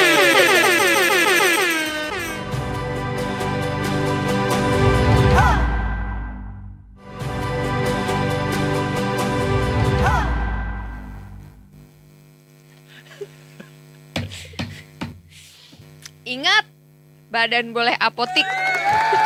Badan boleh nggak ada obat maksudnya. Tapi jiwa tetap diskotik.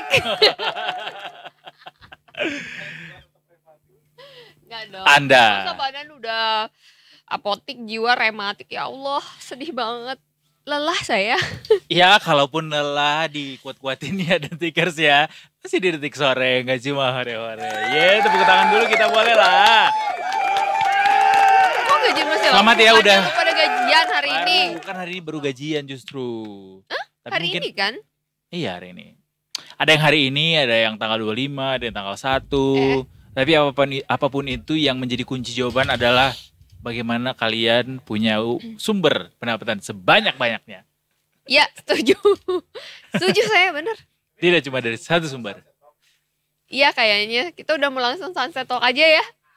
Biar kita cepet-cepet closing. Udah jam 5 guys. Enggak dong, Detikers masih mau sama kita lebih lama Masa? lagi. Masa?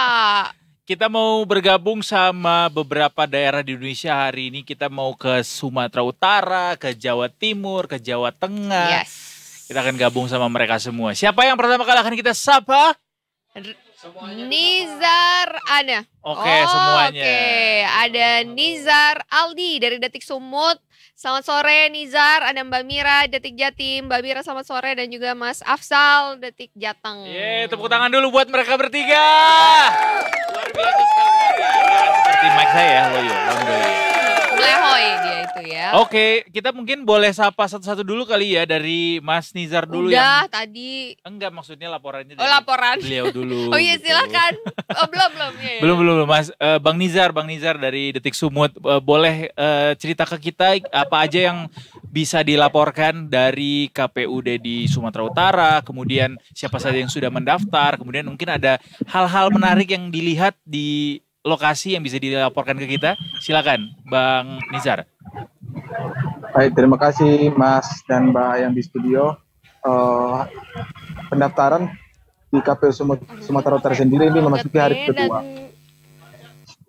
Nah, di hari kedua ini pasangan Bobi Nasution sama Surya mendaftar ke KPU Sumatera Utara sebagai calon gubernur dan wakil gubernur Sumatera Utara. Pasangan ini menjadi pendaftar yang pertama untuk Pilgub Sumatera Utara sendiri. Bobi Nasution sama Surya berangkat dari rumah pemenangan sekitar pukul 14.00 menuju ke kantor KPU sini. Dari rumah pemenangan, Bobi Surya naik sepeda motor listrik dengan membonceng pasangan masing-masing. Bobi Nasution membonceng Kahiyang Ayu dan Surya membonceng Titi Sugiyarti yang merupakan istri masing-masing. Selain itu, ketua-ketua partai pengusung yang sebanyak 10 partai pengusung, Bobi Surya juga ikut dalam konvoi mengantarkan Bobi Surya ke kantor KPU Sumut untuk mendaftar. Setelah tadi ada sekitar 1,5 jam di dalam verifikasi berkas pencalonan dan pengusungan, maka KPU Sumatera Utara tadi menyatakan jika berkas Bobi Surya sudah memenuhi dan diterima oleh KPU Sumatera Utara. KPU juga memberikan tanda terima pendaftaran dan juga surat untuk pemeriksaan kesehatan di rumah sakit yang sudah ditentukan oleh KPU Sumatera Utara. Mungkin itu sih gambaran singkat dari KPU Sumatera Utara hari ini. Bang Nizar, tadi kan ada cuplikan atau potongan video dari Bobi Nasution yang memberikan statement begitu ya. Mungkin ini ada tadi sedikit preskon gitu setelah pendaftaran. Apa aja statement yang bisa di-highlight dari Bobi Nasution hari ini? Pernyataan Bobi sendiri di dalam setelah mendaftar tadi saat konferensi sendiri, yang pertama dia menyatakan bahwa berkasnya sudah diterima. Terus juga kenapa lama, ada 2 orang pengurus partai politik yang tidak bisa hadir dalam pendaftaran hari ini, sehingga KPU harus memverifikasi melalui telepon atau video call untuk mengkonfirmasi terkait dengan berkas tersebut. Baik. Bobi juga tadi sempat di rumah pemenangan sebelum ke kantor KPU mengungkapkan beberapa janji politiknya di hadapan para pendukung. Baik, Bang Nizar Aldi Nasution. Punya marga nggak sih Bang Nizar? Ya betul Mas, Nasution juga. Oh, Nasution juga, bener kan gua? Tuh, mantap. Ternyata yang laporin adalah saudaranya sendiri ya, saudaranya Bang Bobi. Enggak dong, masa mentang-mentang Nasution harus saudaraan?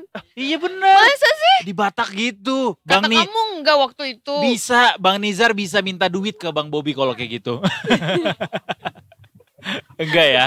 Oke, Bang Nizar, terima kasih banyak laporannya. Kita mungkin boleh beralih ke reporter kita selanjutnya yang ada di Detik Jatim. Ya, di Detik Jatim ada Mbak Mira. Iya. Hampir aja gue mau bilang Mbak Kofifah. Mbak Mira ya. Baiklah. Mbak Mira, gimana nih dari KPUD Jawa Timur, apakah sudah ramai? Lalu seperti apa kehebohan di sana? boleh dilaporin ke kita dong.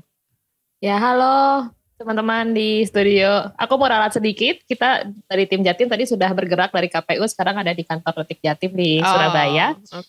Tadi kami memang tadi pagi memantau langsung pendaftaran kedua paslon ini, Hovifah dan Emil gitu, ke KPU. Jadi mereka datang sekitar pukul 9.50 bareng 14 partai pengusungnya, pengurusnya masing-masing gitu. Terus tadi Hovifah dari rumahnya sempat mengendarai motor listrik sendiri karena memang tema kampanyenya ini atau tema hari ini tuh go green gitu. Jadi setelah dia dari rumah dia naik motor listrik gitu, terus dia diarak pakai kesenian khas Madura sampai ke depan kantor KPU sekitar pukul 9.50. Lalu kemudian diterima oleh teman-teman pengurus KPU di lantai 2 aula untuk penyerahan berkas dan dokumen. Kemudian setelah itu mereka menyampaikan keterangan pers, jadi kurang lebih sama sepertinya flow-nya dengan teman-teman di Sumatera Utara tadi aku dengar. Terus kalau misalnya tadi juga kalau di KPU sendiri sudah ada konferensi pers penutup karena memang di hari kedua ini kan untuk pendaftaran pasangan calon ini dibatasi sampai pukul 16.00 dan tadi KPU juga bilang kalau pemberkasannya dari paslon Hovifah Emil ini sudah dinyatakan lengkap dan keduanya selanjutnya akan menjalani tes kesehatan yang dijadwalkan berlangsung pada Kamis besok gitu. Tapi kita akan tunggu juga update-nya. Terus tadi setelah pada masa konferensi pers gitu, Hovifah tadi beserta 14 partai pendukungnya, sebenarnya ada 15 tapi satu partai ini partai yang tidak lulus verifikasi, jadi kita bilang 14 partai pengusungnya ini menyampaikan konferensi pers. Ada beberapa statement yang menarik menurut aku. Tadi dia sempat flashback sedikit gitu terkait masa kepemimpinan 5 tahun sebelumnya, di mana dia menyampaikan setelah 5 tahun kepemimpinan dia dan Emil, salah satu pencapaian di bidang lingkungan yang bisa mereka beritahukan adalah Jatim memiliki hutan mangrove terbanyak di Pulau Jawa gitu. Nah, terus dia juga menggarisbawahi bahwa ini merupakan pencapaian tim yang tidak bisa dia capai sendiri gitu teman-teman. Oke. Kalau untuk jadwal lain sendiri seperti Ibu Risma sudah ada jadwalnya kah, akan mendaftar kapan atau justru ada nama-nama lain nih atau mungkin yang calon dari PKB mungkin yang katanya akan mengusung nama atau calon sendiri? Oke, nah tidak seperti prediksi kita beberapa hari yang lalu kalau misalnya Pilkada Jatim ini akan sepi, ternyata Pilkada Jatim ini malah jadi ramai karena ada 3 pasang calon yang kami dengar akan segera mendaftar. Yang satu sudah mendaftar tadi pagi, yang satu itu ternyata poros PKB sendiri mengusung kedua kadernya yakni Luluk Nurhamidah dan Lukmanul Hakim. Nah, keduanya ini katanya punya background yang bagus karena dua-duanya merupakan legislator. Kalau Luluk Nurhamidah sendiri ini ketua DPP PKB yang juga anggota Komisi 4 DPR RI periode 2019-2024. Lalu kalau Lukmanul Hakim ini sendiri dia juga anggota DPR RI dari fraksi PKB mewakili Dapil Jatim 9. Dan ketua DPP PKB bidang perindustrian serta perdagangan. Nah, keduanya menurut bocoran yang kami dapatkan ini akan mendaftar pada pukul 6 sore besok. Nah, sedangkan kalau dari PDIP sendiri ini mengusung nama Risma berpasangan dengan Sutiaji yang merupakan mantan wali kota Malang periode 2018-2023. Nah, tapi kami belum mendapat konfirmasi atau mendapat bocoran kapan keduanya akan mendaftar gitu teman-teman. Baik, terima kasih banyak laporannya untuk Mbak Mira yang curang karena melaporkannya dari kantor ya. Sementara teman-teman yang lain masih di KPUD, tapi nggak apa-apa karena laporannya bagus. Ya, thank you Mbak Mira. Sekarang kita akan menuju ke Mas Afsal, Detik Jateng. Mas Afsal, selamat sore. Selamat sore Edo dan Mai. Oke, Mas Afsal, hari ini adakah update-update terbaru dari KPUD Jateng? Ya, hari ini di hari kedua proses pendaftaran calon gubernur dan wakil gubernur, ada satu calon yang mendaftar lagi yakni pasangan Ahmad Lutfi dan Taci Yasin Maimun. Jadi memang sepertinya di Jawa Tengah ini kemungkinan hanya akan ada 2 pasang calon karena menurut matematis dengan pasangan Ahmad Lutfi yang didukung dengan 12 partai politik maksudnya, itu sudah tidak mungkin lagi ada partai atau koalisi yang partai lain yang bisa mencalonkan. Jadi kemungkinan di Jawa Tengah ini hanya akan ada 2 calon, ya ini pasangan yang didukung oleh PDIP, yakni Andika Perkasa dan Hendrar Prihadi, dan pasangan yang didukung koalisi 12 partai, yakni Ahmad Lutfi dan Tas Yassin. Dan memang karena mereka didukung oleh 12 calon ya, kemeriahan saat iring-iringan pasangan itu mendaftar ke KPU itu sangat terasa ya. Di sana mereka datang menaiki jeep dan membawa juga beberapa drum band ya, marching band yang mengawal pasangan tersebut, terutama saat di depan Komisi Pemilihan Umum. Nah, selain itu, pasangan tersebut juga diantar oleh Wakil Presiden terpilih, yakni Gibran Rakabuming Raka, dan juga mantan Gubernur Jawa Tengah Didi Waluyo. Selain itu, seluruh ketua partai di Jawa Tengah selain Gerindra hadir untuk mendampingi mereka saat proses pendaftaran. Nah, seperti itu Edo dan Maya. Baik, jadi sesuai prediksi ya bahwa karena ini koalisinya besar sekali, jadi banyak ramai sekali partai pendukung yang ikut mengantarkan begitu ke KPUD, bahkan ada Mas Gibran juga. Betul, ternyata yang ya membawa. tadi ada Mas Gibran juga. Dengan berakhirnya dengan 2 paslon ini yang mendaftar, berarti besok ini kemungkinan tidak akan ada aktivitas di gedung KPUD Jateng. Ya betul, memang kemungkinan tidak ada pasangan lagi yang akan mendaftar, tapi KPU tetap membuka proses pendaftaran ini hingga besok pukul 23.59. Besok juga Komisi Pemilihan Umum Jawa Tengah langsung akan melakukan tes kesehatan ya, pengecekan kesehatan di Rumah Sakit Karyadi seperti itu. Baik, dari Mas Gibran sendiri ada sempat ngobrol nggak, Mas? Ya, kalau dari Mas Gibran sendiri tadi saat datang hanya menyapa para pendukungnya dan pendukung Pak Ahmad Lutfi dan Gus Yassin ini, namun dia tidak memberikan komentar terkait dukungannya seperti itu.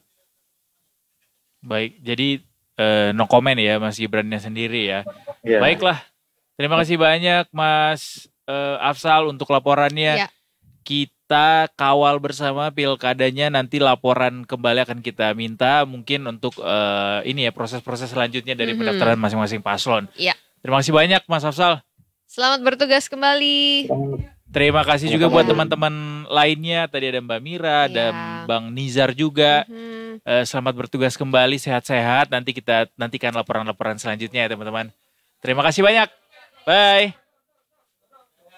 Ya. Nah, oke. Senang deh. Semacam reuni online ya kayak gini. Bukan reuni malah ya. Perkumpulan online. Perkumpulan gak tuh? Arisan online. Arisan. Mau Kapan terakhir kali kamu arisan? Gak pernah ikut arisan. Masa? Yang ada gue bayarin arisan nyokap gue. Oh, kirain jadi itu arisan.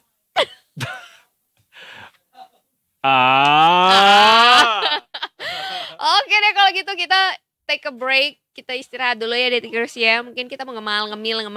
Bukan ngemol ya. Ngemil gitu ya.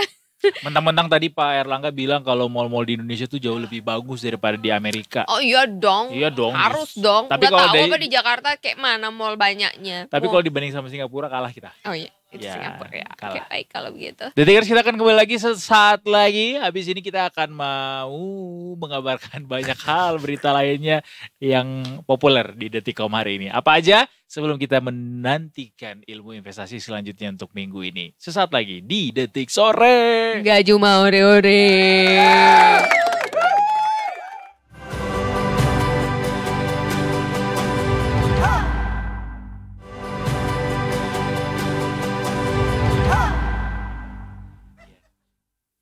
Misalnya bahas apa namanya investasi begitu. Udah mulai, udah live. Coba cerita Anita dari mana? Pick me Anda ya. Tiap hari Anda pick me sekarang. Kenapa itu ditanyain sama produser dari mana, where have you been? Aku tadi Makan. Iya. Aku tadi kirain udah sunset talk, jadi aku udah di sunset. Padahal belum ada sunsetnya kan? Narsumnya juga belum ada. Tahu nih. Jelas. Kita kemana lagi sekarang? Kita mau baca-baca aja ya, Detikers. Kita mau menguji kemampuan membaca berita kita. Dulu pernah nggak lo diminta maju ke depan untuk baca berita? Gak pernah, ngapain? News anchor. Iya. Masih. Coba deh. Lu punya fetish ya?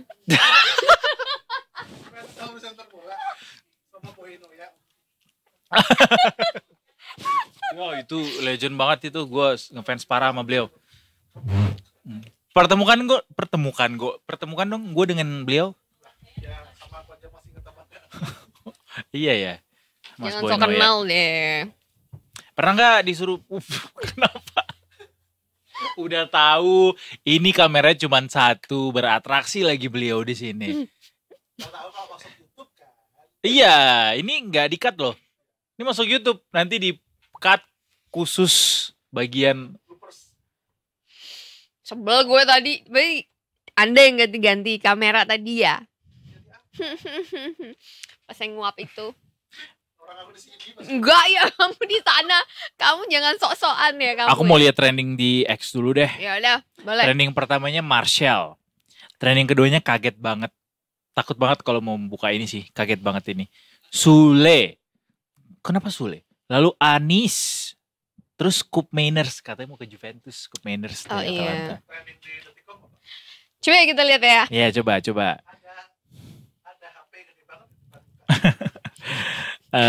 Risma Pramono, Argentina, Ohani. Indonesia lagi lawan Argentina ya? Iya, tadi Itu pertandingan apa? U20. Friendly match. Ini apa ya? Coba nih kita bacain. Soalnya tadi lihatnya Takut salah. Iya, di ininya Arhan. 21 di Seoul nih ya. Jadi timnas Indonesia U20. Kenapa? Kita menang 2-1. Serius? Kita menang 2-1. Please bawa ke sini. Siapa? Angel Di Maria. 2-0. 2-1. Enggak, ini beda. Ini beda lagi. Itu U20 versus Argentina. Garuda Nusantara sikat tim Tenggo 2-1. Wah iya, keren banget. Gokil, Cetak ini. sejarah gila.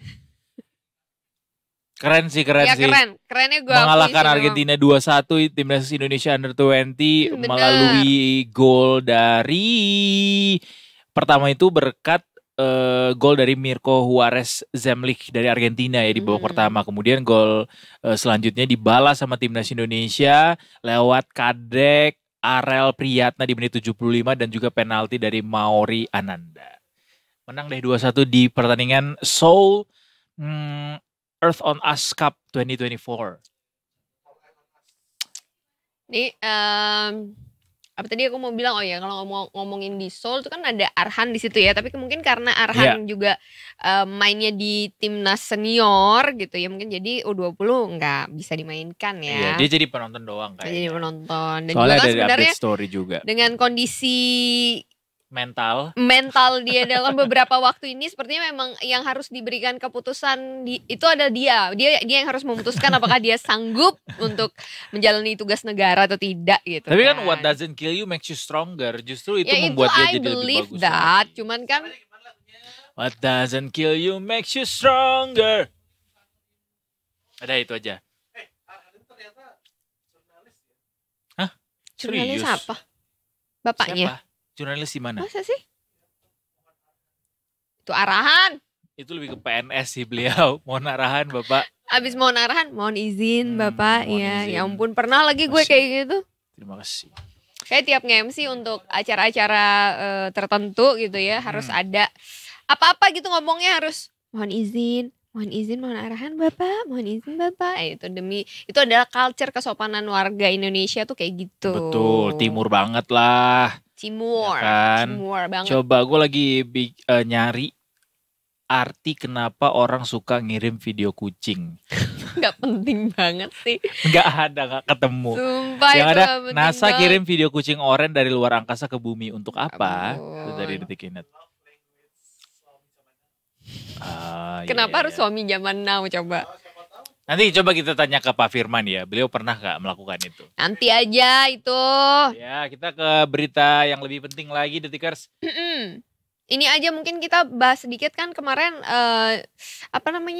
Mpox itu kan rame juga kan. Kalau aku lihat di sosmed gitu ya, para influencer, nggak cuma influencer sih, para konten creator yang buat konten traveling gitu, mereka udah mulai buat awareness untuk sekarang kan lagi merebak lagi nih virus ini.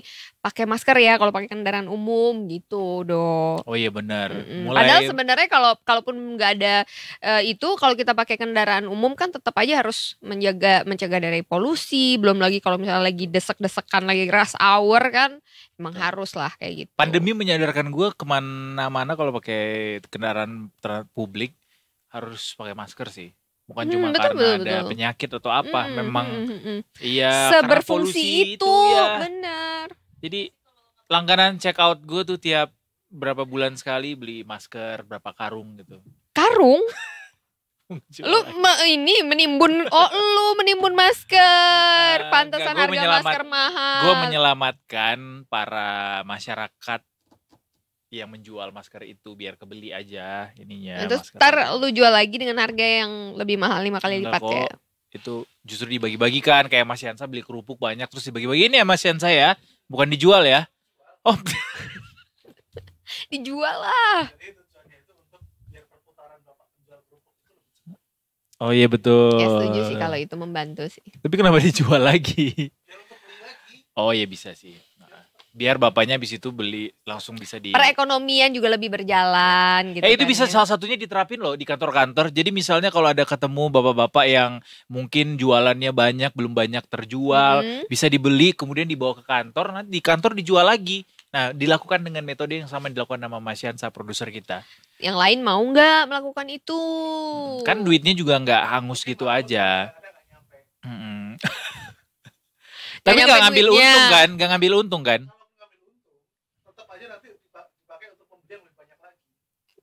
Bisa banget sih pengusaha. Pengusaha mah ngomongnya gitu. Awal-awalnya gitu. Tapi kita ngomong soal Mpox lagi karena agak susah ya bridgingnya ya. Tapi itu tadi yang dibilang sama Mae. Sampai Pak Jokowi sudah kasih instruksi juga kan pada akhirnya soal ancaman Mpox ini. Betul sekali, dan juga Menkes Budi Gunadi juga mengatakan saat ini pemerintah itu sudah nyiapin vaksinnya guys. Untuk penyakit Mpox ini setidaknya itu ada 1.600 vaksin dari Denmark akan diborong pemerintah seharga lagi nih 3,5 juta rupiah per dosis. Mahal bro. Mahal bro. Mahal banget. Jadi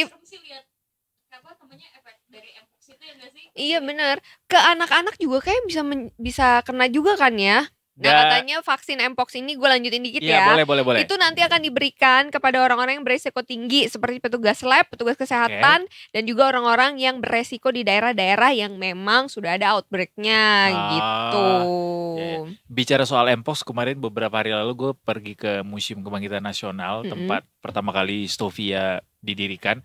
Nah itu ternyata ketika Stovia itu ke sekolah kedokteran pertama Indonesia itu berdiri, itu gara-gara banyak orang kena. Itu salah satunya adalah bukan Mpox tapi ya salah satu varian dari Mpox gitu. It's either smallpox apa tahun berapa itu? Cacar air gitu-gitu.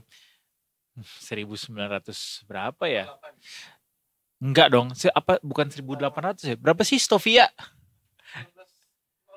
19 pokoknya awal-awal, karena kan Budi Utomo didirikan juga di awal 1900-an gitu. Jadi ya penyakit ini sepertinya juga cukup apa ya? Cukup dekat dengan masyarakat Indonesia yang berupa cacar dan segala macamnya gitu. Jadi hati-hati itu sih intinya. Aku pernah kena cacar air dulu waktu umur 7 tahun kalau nggak salah. Dan itu benar-benar diasingkan dari mana-mana karena takut menular. Terus mamaku tuh marah banget sama aku gara-gara kan aku udah diasingkan nih supaya tidak. Kalau nggak salah dulu waktu itu diasingkan ke lubang Jepang kan. Di Lombok ada lubang Jepang, ada gua. Di Lombok ada gua Jepang tahu di Taman Armada. Oh iya, gua Belanda apa gua Jepang ya itu ya? Cara membedakannya adalah kalau gua Jepang itu biasanya dia akan lebih lebar. Sementara gua Belanda tuh dia kecil tapi dia terstruktur rapi gitu. Nggak lebar sih kayaknya itu. Sekarang jadi ada di taman hutan kotanya Bandung. Sekarang tuh jadi aliran air karena di taman air Narmada itu ada satu mata air yang terus-terusan ada gitu loh meskipun enggak, beda yang itu. kalau yang di Taman Narmada itu dijadiin air penyucian umat Hindu. Jadi air awet muda. Jadi gue dulu sering minum dan cuci muka di sana, makanya. Jadi ini rahasianya. Itu rahasianya, guys. Jadi benar. Aslinya, ya ampun, Aslinya saya tuh udah kayak 50 something gitu loh. You don't look like 50. Yeah, You look like 42. Makasih. Tapi gue pernah diasingkan sama nyokap gue gara-gara gue kena cacar kan. Oke. Terus tangan gue usil gitu. Nyokap pergi, begitu nyokap balik dia kaget setengah mati ngeliat kondisi gue karena kan gatel ya di muka. Gue congkelin dia karena di muka gue kan, namanya anak kecil kan, gue congkel, ada jadi kasih kayak masker supaya adem gitu, tetap gue congkel. Jadi kalau dilihat sampai sekarang ada bekas di muka gue yang nggak bisa hilang. Yang mana? Iya.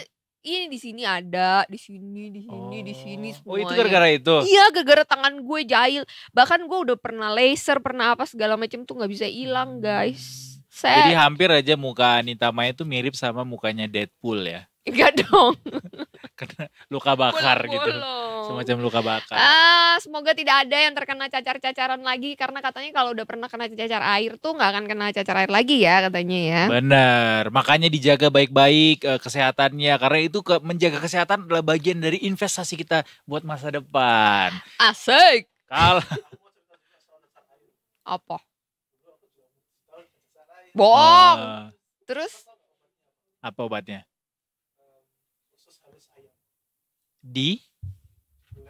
Dijadiin masker.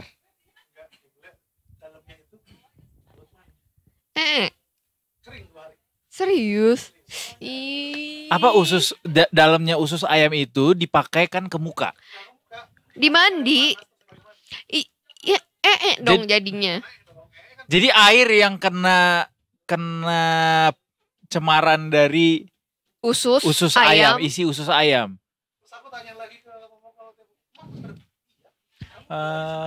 Ya, nggak heran sih jadinya kayak gini ya. Untung gue nyokap gue nggak denger yang aneh-aneh dulu. Terima kasih sudah memotong kembali jembatan yang sudah saya bangun tadi soal investasi. Detikers, kita abis ini balik lagi, kita akan mau bahas soal investasi, soal bandar. Jadi kalau di investasi itu di pasar saham ada yang namanya bandar. Yes, yang gue bisa mau jadi belajar jebakan jadi Batman. bandar aja dah. Kita akan belajar saat lagi di Sunset Talk-nya Detik Sore. Gak cuma hore-hore.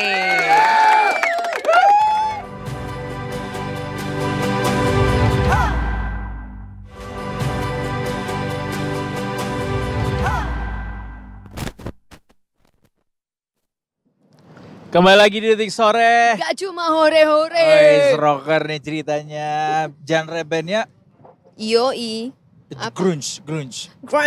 Yeah. Grunge. Kamu tahu nggak vokalisnya Viera? Dia kan aslinya dia kan aslinya penyanyi grunge, ya kan? Benar. Keren lagi dia. Kadang-kadang lagu-lagu ketika dia manggung tuh suka diselip-selipin suara-suara khas. Nah, coba tiruin deh dia nge-scream. Janganlah, kalau aku yang nge-scream nanti bubar semuanya. Goncang nanti ini bangunan, takut saya. Enggak usah ya. Enggak usah. Daripada mempraktikkan screamingnya Widi Viera, mendingan kita praktik gimana caranya supaya bisa terhindar dari jebakan Batman di pasar modal. Nah, mendingan itu lebih bermanfaat. Iya kan? Apalagi tiap Rabu kita selalu dapat kuliah khusus ini ya dari 3 SKS. Mas Firman dari Investasiku. Welcome back. Makasih Mbak Mae, Mas Edo. Sehat, Pak? Sehat. Sudah liburan belum, Pak? Belum ya. Belum. Pak, ada tips nggak buat kita gimana caranya supaya bisa tetap bersemangat dalam bekerja meskipun jadwal liburannya tuh 3 bulan sekali, bahkan mungkin 1 semester sekali doang gitu atau jarang-jarang. Ya tipsnya, ya jadi pekerjaan jadi liburan.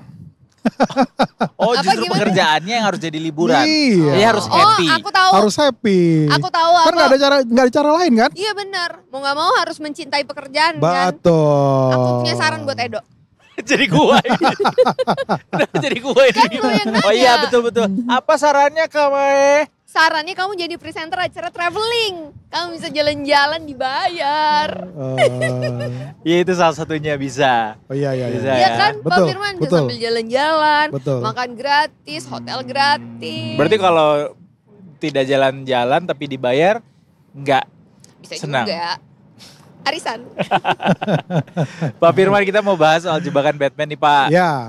Seperti janji kita kemarin. Ya. Kan di pasar modal tuh ada yang namanya lubang-lubang tak terlihat ya Pak ya. Itulah yang kita bilang jebakan Batman gitu. Betul. Tadi katanya jadi bandar. Salah satunya itu, nanti Pak Firman akan jelasin. Betul. Coba Pak, ya. dijelasin ke kita. Nah, jadi kalau kita lihat jebakan Batman ya, itu kan berarti menggambarkan tentang berbagai tindakan manipulatif ya, yang tujuannya adalah untuk menyesatkan investor dan mengarahkan investor mengambil keputusan yang merugikan mereka. Nah, jadi ada beberapa tindakan manipulatif tuh. Yang pertama adalah bandarmologi, ya, bandar ya. Bandarmologi itu adalah seni untuk kita melihat pergerakan bandar. Nah, jadi bandar ini adalah semacam investor retail, ya, mengaitkan bahwa mereka yang punya modal yang besar di pasar saham yang bisa menggerakkan harga. Nah, ini adalah bandar. Nah, bandar ini dia bisa menggerakkan harga. Dan mereka bisa membuat semacam ilusi kenaikan harga. Sehingga membuat investor retail ini membeli saham tersebut, ya. Dan mengarahkan mereka supaya mereka membeli saham tersebut karena melihat, oh ini harganya naik nih. Ada akumulasi. Nah, mereka beli. Nah, jadi ini yang harusnya kita tahu. Nah, kalau misalnya jebakan Batman yang terkait bandarmologi ini, kalau di pasar itu ada namanya marking the close. Nah, biasanya nih aktivasi bandar di saat sesi perdagangan. Tiba-tiba ada lonjakan harga. Wah, ini besok mau naik nih. Nah, retailnya masuk, investor retail masuk. Ternyata harganya turun. Sebenarnya boleh nggak sih jadi bandar itu, Pak Firman? Karena kalau dari penjelasan tadi kok kayaknya berbahaya ya. Membahayakan orang lain. Iya, membahayakan orang lain. Nah, sebenarnya itu nggak boleh ya. Tetapi prakteknya itu ada. Ya, prakteknya itu ada. Nah, ibaratnya kita nggak bisa memaksakan orang, oh beli saham ini nggak boleh sebanyak-banyak ya. Harus sedikit ya, dibatasi ya. Nggak boleh kan? Nggak ada aturan yang membatasi itu. Nah, ketika misalnya orang mau misalnya mendapatkan kenaikan harga dari mengikuti misalnya bandar yang lagi naikin harga itu, boleh nggak? Boleh-boleh aja. Nah, tetapi mereka lupa bahwa sebenarnya ada unsur jebakan yang akan memangsa pihak investor retail di sana. Sementara yang bandar memiliki dana besar ini, dia bisa memiliki keleluasaan untuk dia menggerakkan harga. Nah, karena mereka memiliki dana yang besar di pasar saham, artinya apa? Mereka mau naikin harganya naik bisa, mau naikin harganya turun bisa. Nah, ini yang harus dihindari oleh investor retail supaya mereka tidak terjerat ya dengan ilusi kenaikan harga yang dibentuk oleh seorang bandar. Indikasinya apa Mas Firman untuk kita tahu oh ini bandar nih gitu, atau emang it's very obvious? Ini saham yang digerakin bandar nih gitu. Nah, selanjutnya indikasinya apa? Yang pertama kita bisa melihat dari yang namanya rumor atau ilusi rumor, ya, rumor berita. Misalnya kita sering dengar misalnya, wah, ini harga saham ini mau naik nih. Ya. Nah, lalu orang beli. Misalnya ada perusahaan A akan diakuisisi oleh investor gede misalnya. Atau akan ada produk revolusioner yang membuat misalnya ini naik gitu loh ya. Lah, ternyata enggak. Nah, ada istilahnya tuh pump and dump. Jadi menaikkan harga dengan rumor, tapi di saat yang bersamaan, nah mereka buang barang. Nah, jadi indikasinya apa? Yaitu ada rumor berita yang sebenarnya itu menyesatkan. Itu yang pertama. Jadi kalau something too good to be true bisa jadi itu ada something suspicious tuh. Betul, ya. Selalu seperti itu atau tidak selalu seperti itu? Tidak selalu seperti itu. Tetapi itu bisa dipakai ya selama informasi atau beritanya menyesatkan, berarti itu ada aktivitas yang jangan-jangan ada bandar di belakangnya. Nah, lalu yang kedua ada namanya volume perdagangan. Nah, karena rata-rata investor, mereka terutama yang trading, volume perdagangan ini jadi semacam pengamatan mereka. Gimana tuh? Nah, misalnya nih, oh ternyata ada harga volumenya besar nih, naik nih, ya. Kan kalau analisa teknikal tuh dia ada lihat chartingnya, ada volume di bawah. Iya. Wah, ini ternyata ada volume naik nih. Ada volume naik, volume besar sekali nih. Nah, ternyata volume ini itu adalah wash trading. Artinya apa? Ada jual beli saham yang sama tanpa ada perpindahan kepemilikan. Jadi jual beli di saham yang sama, tetapi nggak ada perpindahan kepemilikan. Nah, artinya apa? orang volumenya besar. Nah, volume retailnya bilang ini, wih, ini ada akumulasi, ada volume gede nih di saham ini nih. Nah, jangan-jangan nih akan ada sesuatu nih, apalagi ditambah dengan tadi ada berita atau rumor tuh. Nah, karena ada volume yang perdagangan yang besar ini, akhirnya retail masuk. Ternyata enggak. Nah, kayak tadi nih Pak, kita juga lihat hari ini kan perdagangan itu rame banget. Ya. Transaksinya bisa sampai 116 triliun gitu. Ya. Padahal rata-rata kan ya 10-11 triliun gitu Pak ya. Ya. Ini kan bisa kita lihat siapa yang borong saham, siapa nih yang paling banyak nih gitu. Ya, itu ya. bisa jadi salah satu indikasi kah? Nah, biasanya kalau yang bandar ini biasanya itu kita nggak bisa melihat biasanya, tapi mereka yang trading ya, biasanya mereka ada aja tahu misalnya kalau saham ini yang gerakin bandar ini, saham ini yang gerakin bandar ini ya. Mereka lihat sekuritas ini. Tetapi itu sebenarnya bukan sebagai acuan. Tetapi kalau misalnya seperti volume perdagangan hari ini besar ya, itu biasanya kalau kita lihat ya, misalnya asing masuk atau asing keluar, domestiknya bagaimana, lalu pada saham-saham apa. Kalau kita lihat kan sebenarnya karena suku bunga mau turun. Ya, suku bunga mau turun. Nah, kalau suku bunga mau turun, akibatnya apa? Orang akan cari kepada yang kasih return lebih tinggi. Dalam ini apa? Bisa ke saham atau bisa ke aset yang lain di luar daripada pasar uang. Nah, jadi kalau kita mau lihat tentang bandar, yang kita mesti perhatikan yang tadi, ya ada ilusi tentang kenaikan harga, ada ilusi tentang rumor, ya rumor atau berita palsu. Lalu tadi ada ilusi tentang volume perdagangan, ada perpindahan jual beli, tetapi itu pada saham yang sama tanpa perpindahan kepemilikan. Nah, yang selanjutnya ada namanya false breakout. Nah, ibaratnya kalau kita misalnya lihat orang beli saham itu ada yang support resisten. Support di bawah, resisten di atas. Nah, biasanya para spekulan, kalau yang misalnya yang retail tuh, mereka bilang, wah ini breakout nih, breakout resisten di harga 500. Ini akan lanjut nih naik ke atas. Karena kalau misalnya orang trading, investor, itu dia seperti lantai.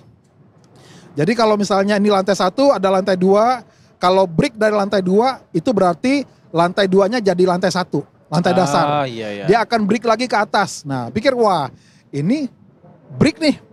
Nah, retailnya apa bilang? Kayaknya mau lanjut nih. Dia masuk. Ternyata breaknya harganya itu bukan karena ada informasi yang fundamental, tapi karena apa? Karena ada aksi spekulan yang sengaja menjebak retail. Tujuannya untuk apa? Retail berpikir ini breakout nih. Jadi dimanipulasi harganya ya. Betul. Nah, ketika dia masuk, yang punya duit banyak malah keluar. Nah, itu yang menyebabkan banyak orang beli saham di harga tinggi. Nah, karena mereka, wah ini udah breakout nih, dia beli. Nah, ternyata harganya turun ke bawah. Nah, itu. Jadi kita mesti berhati-hati dengan jebakan-jebakan Batman ini. Iya. Nah, mirip-mirip di politik ya Pak ya. Jadi kalau nggak pinter-pinter, milih siapa yang mau dipercayakan untuk menjadi pemimpin di daerahnya misalnya. Ya bisa jadi ada jebakan Batman di situ ketika kita ngelihat harganya kayak this is something too good to be true gitu. Ya. Jadi harus pinter-pinter analisisnya. Harus pinter-pinter analisis dan harus tahu yang tadi jebakan-jebakan Batman itu harus hati-hati. Hati-hati gitu ya. Betul. Tapi kalau dari pengamat pasar sendiri ada komentar ataukah mungkin sikap terkait dengan adanya fenomena bandar ini, Pak Firman? Itu seperti ibaratnya aktivitas yang tanda kutip yang seperti itu yang merugikan itu ada. Tetapi untuk membasminya sulit. Pemerintah udah membuat tuh nggak ada lagi kode-kode broker ya selama perdagangan. Tujuannya kan untuk menghindari tentang yang aksi perdagangan jual beli mengikuti bandar. Supaya investor retail tidak dirugikan. Nah, tetapi kalau kita mau melihat itu sebenarnya adalah sesuatu yang investor retailnya juga harus paham bahwa yang namanya kenaikan harga itu kan di support ada supply demand ya.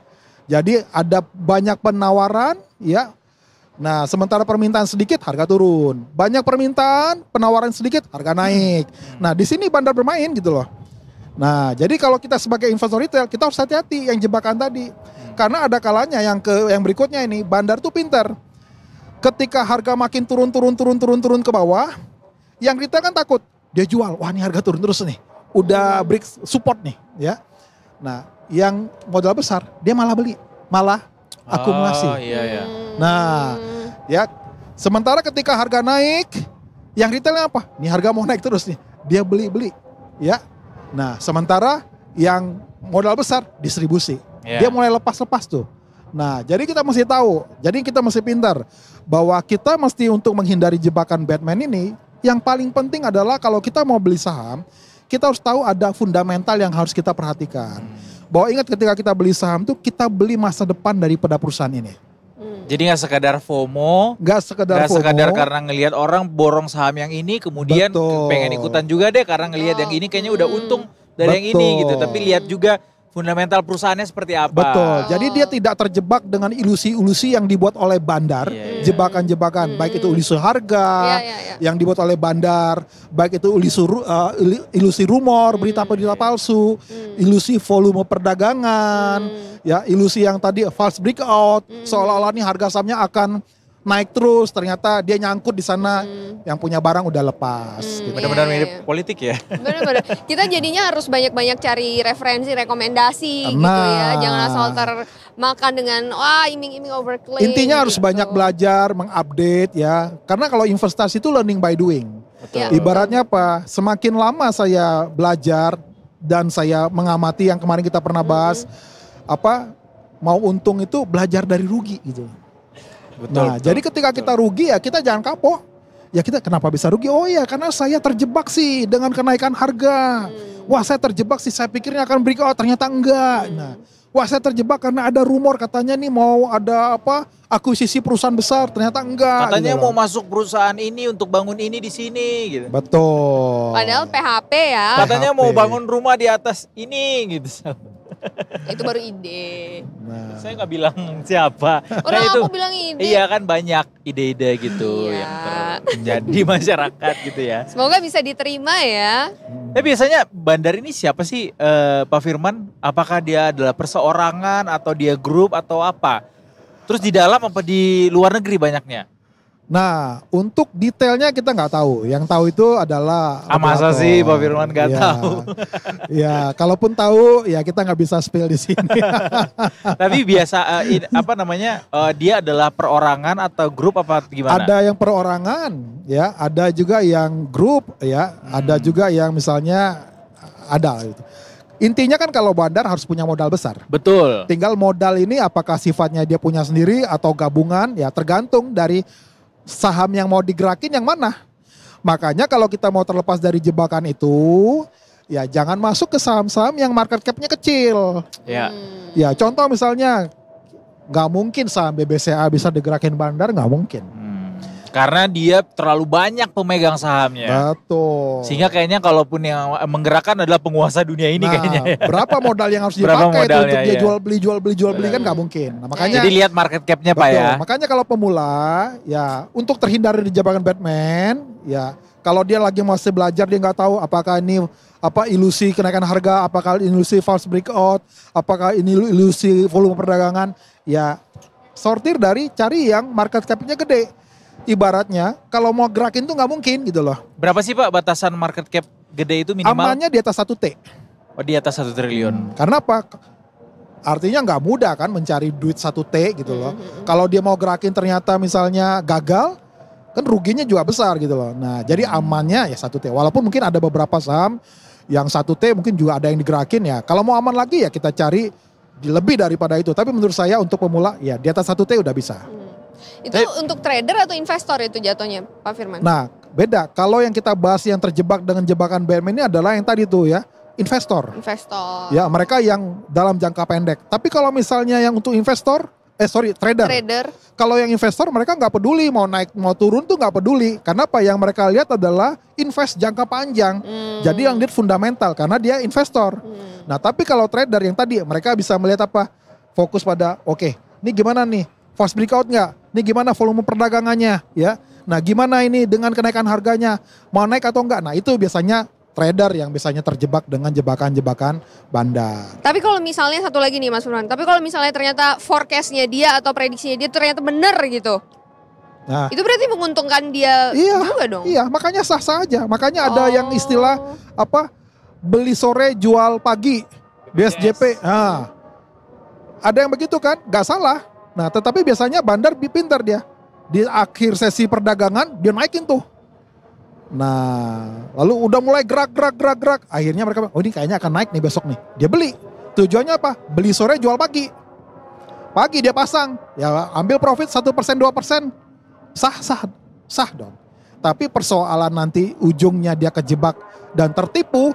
Nah, itu yang mesti dipahami. Sama selain bandar juga kan ada kadang-kadang kita kerap mendengar istilah IPO itu adalah jalan pintas perusahaan untuk dapetin dana segar gitu. Jadi dia sengaja untuk melantai di bursa untuk dapetin dana segar, padahal perusahaannya sebenarnya enggak, it's not that good gitu untuk dimiliki sama publik gitu. Nah, itu gimana cara menganalisisnya Pak Firman? Nah ini yang disayangkan ya, seharusnya dari sisi regulator ya harusnya screeningnya harus ketat gitu ya. Tapi masih banyak yang kayak gitu nggak Pak Firman? Ya kita bisa melihat banyak yang saham-saham yang IPO akhirnya apa? Sandar gitu kan, harganya nggak ada gitu loh. Karena ya itu udah rahasia umum bahwa banyak orang IPO tujuannya hanya untuk exit plan dari hutang gitu loh.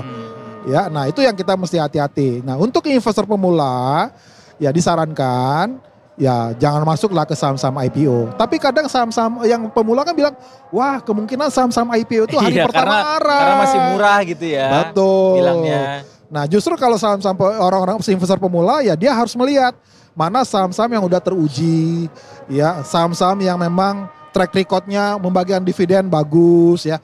Kesanalah dia berinvestasi. Kalau Rans gimana Pak? Yang mau IPO ya. Yang katanya mau IPO. Ya mungkin itu pembahasan di sesi yang terpisah. Kita udah kesimpulan nih, udah mau closing nih kita. Iya, oke. Itu 3T katanya ya. Setidaknya Pak Firman sudah membuka mata kita bahwa ada loh pihak-pihak atau jebakan-jebakan yang senantiasa menyasar kita ketika kita berselancar di pasar modal ya. Betul. Itu tadi salah satunya adalah lihat analisis fundamentalnya, kemudian setidaknya lihat market cap-nya Pak ya. Minimal tadi 1T. Di atas 1T. Di atas 1T. Ya, kalau Rans 3T nilainya. Nanti kita bahas di sesi yang lain lah itu ya. Oke, terima kasih banyak Mas Firman. Makasih Mbak Mai. Thank you Mas Firman. Kelas spesialnya setiap hari Rabu untuk kita semuanya. Next week saya ditanya lagi ya, nanti tiap kali baru ketemu. Gimana? Udah beli saham yang mana? Oh iya dong, di coaching dong. Coaching ya. Gimana? Coba lihat. Apa perlu Pak Firman invest di Anda? Widih. Jadi bandar nanti Pak Firman. Waduh. Oke, Detikers kita pamit dulu. Anyway udah jam 6 sore. Betul. Kita mau break dulu untuk sampai ke jam 3:30. Enggak, kita mau pulang. Enggak ada break-break. Breaknya sampai 3:30 tapi. Sampai besok ya. Besok kita mengudara lagi dari 3:30 sampai jam 6 sore. Tentunya masih bersama dengan Anita Mae, juga Eduardo Simorangkir. Atau dengan teman-teman kita yang lainnya. Besok masih kan tapi. Iya masih tenang. Eduardo Simorangkir pamit. Anita Mai pamit mewakili seluruh kru yang bertugas hari ini. Kita terima kasih buat Detikers yang sudah menyaksikan kita dari jam 3:30 sampai jam 6 sore. Ketemu lagi besok di Detik Sore. Gak cuma. Hore. There you go. Terima kasih banyak Detikers.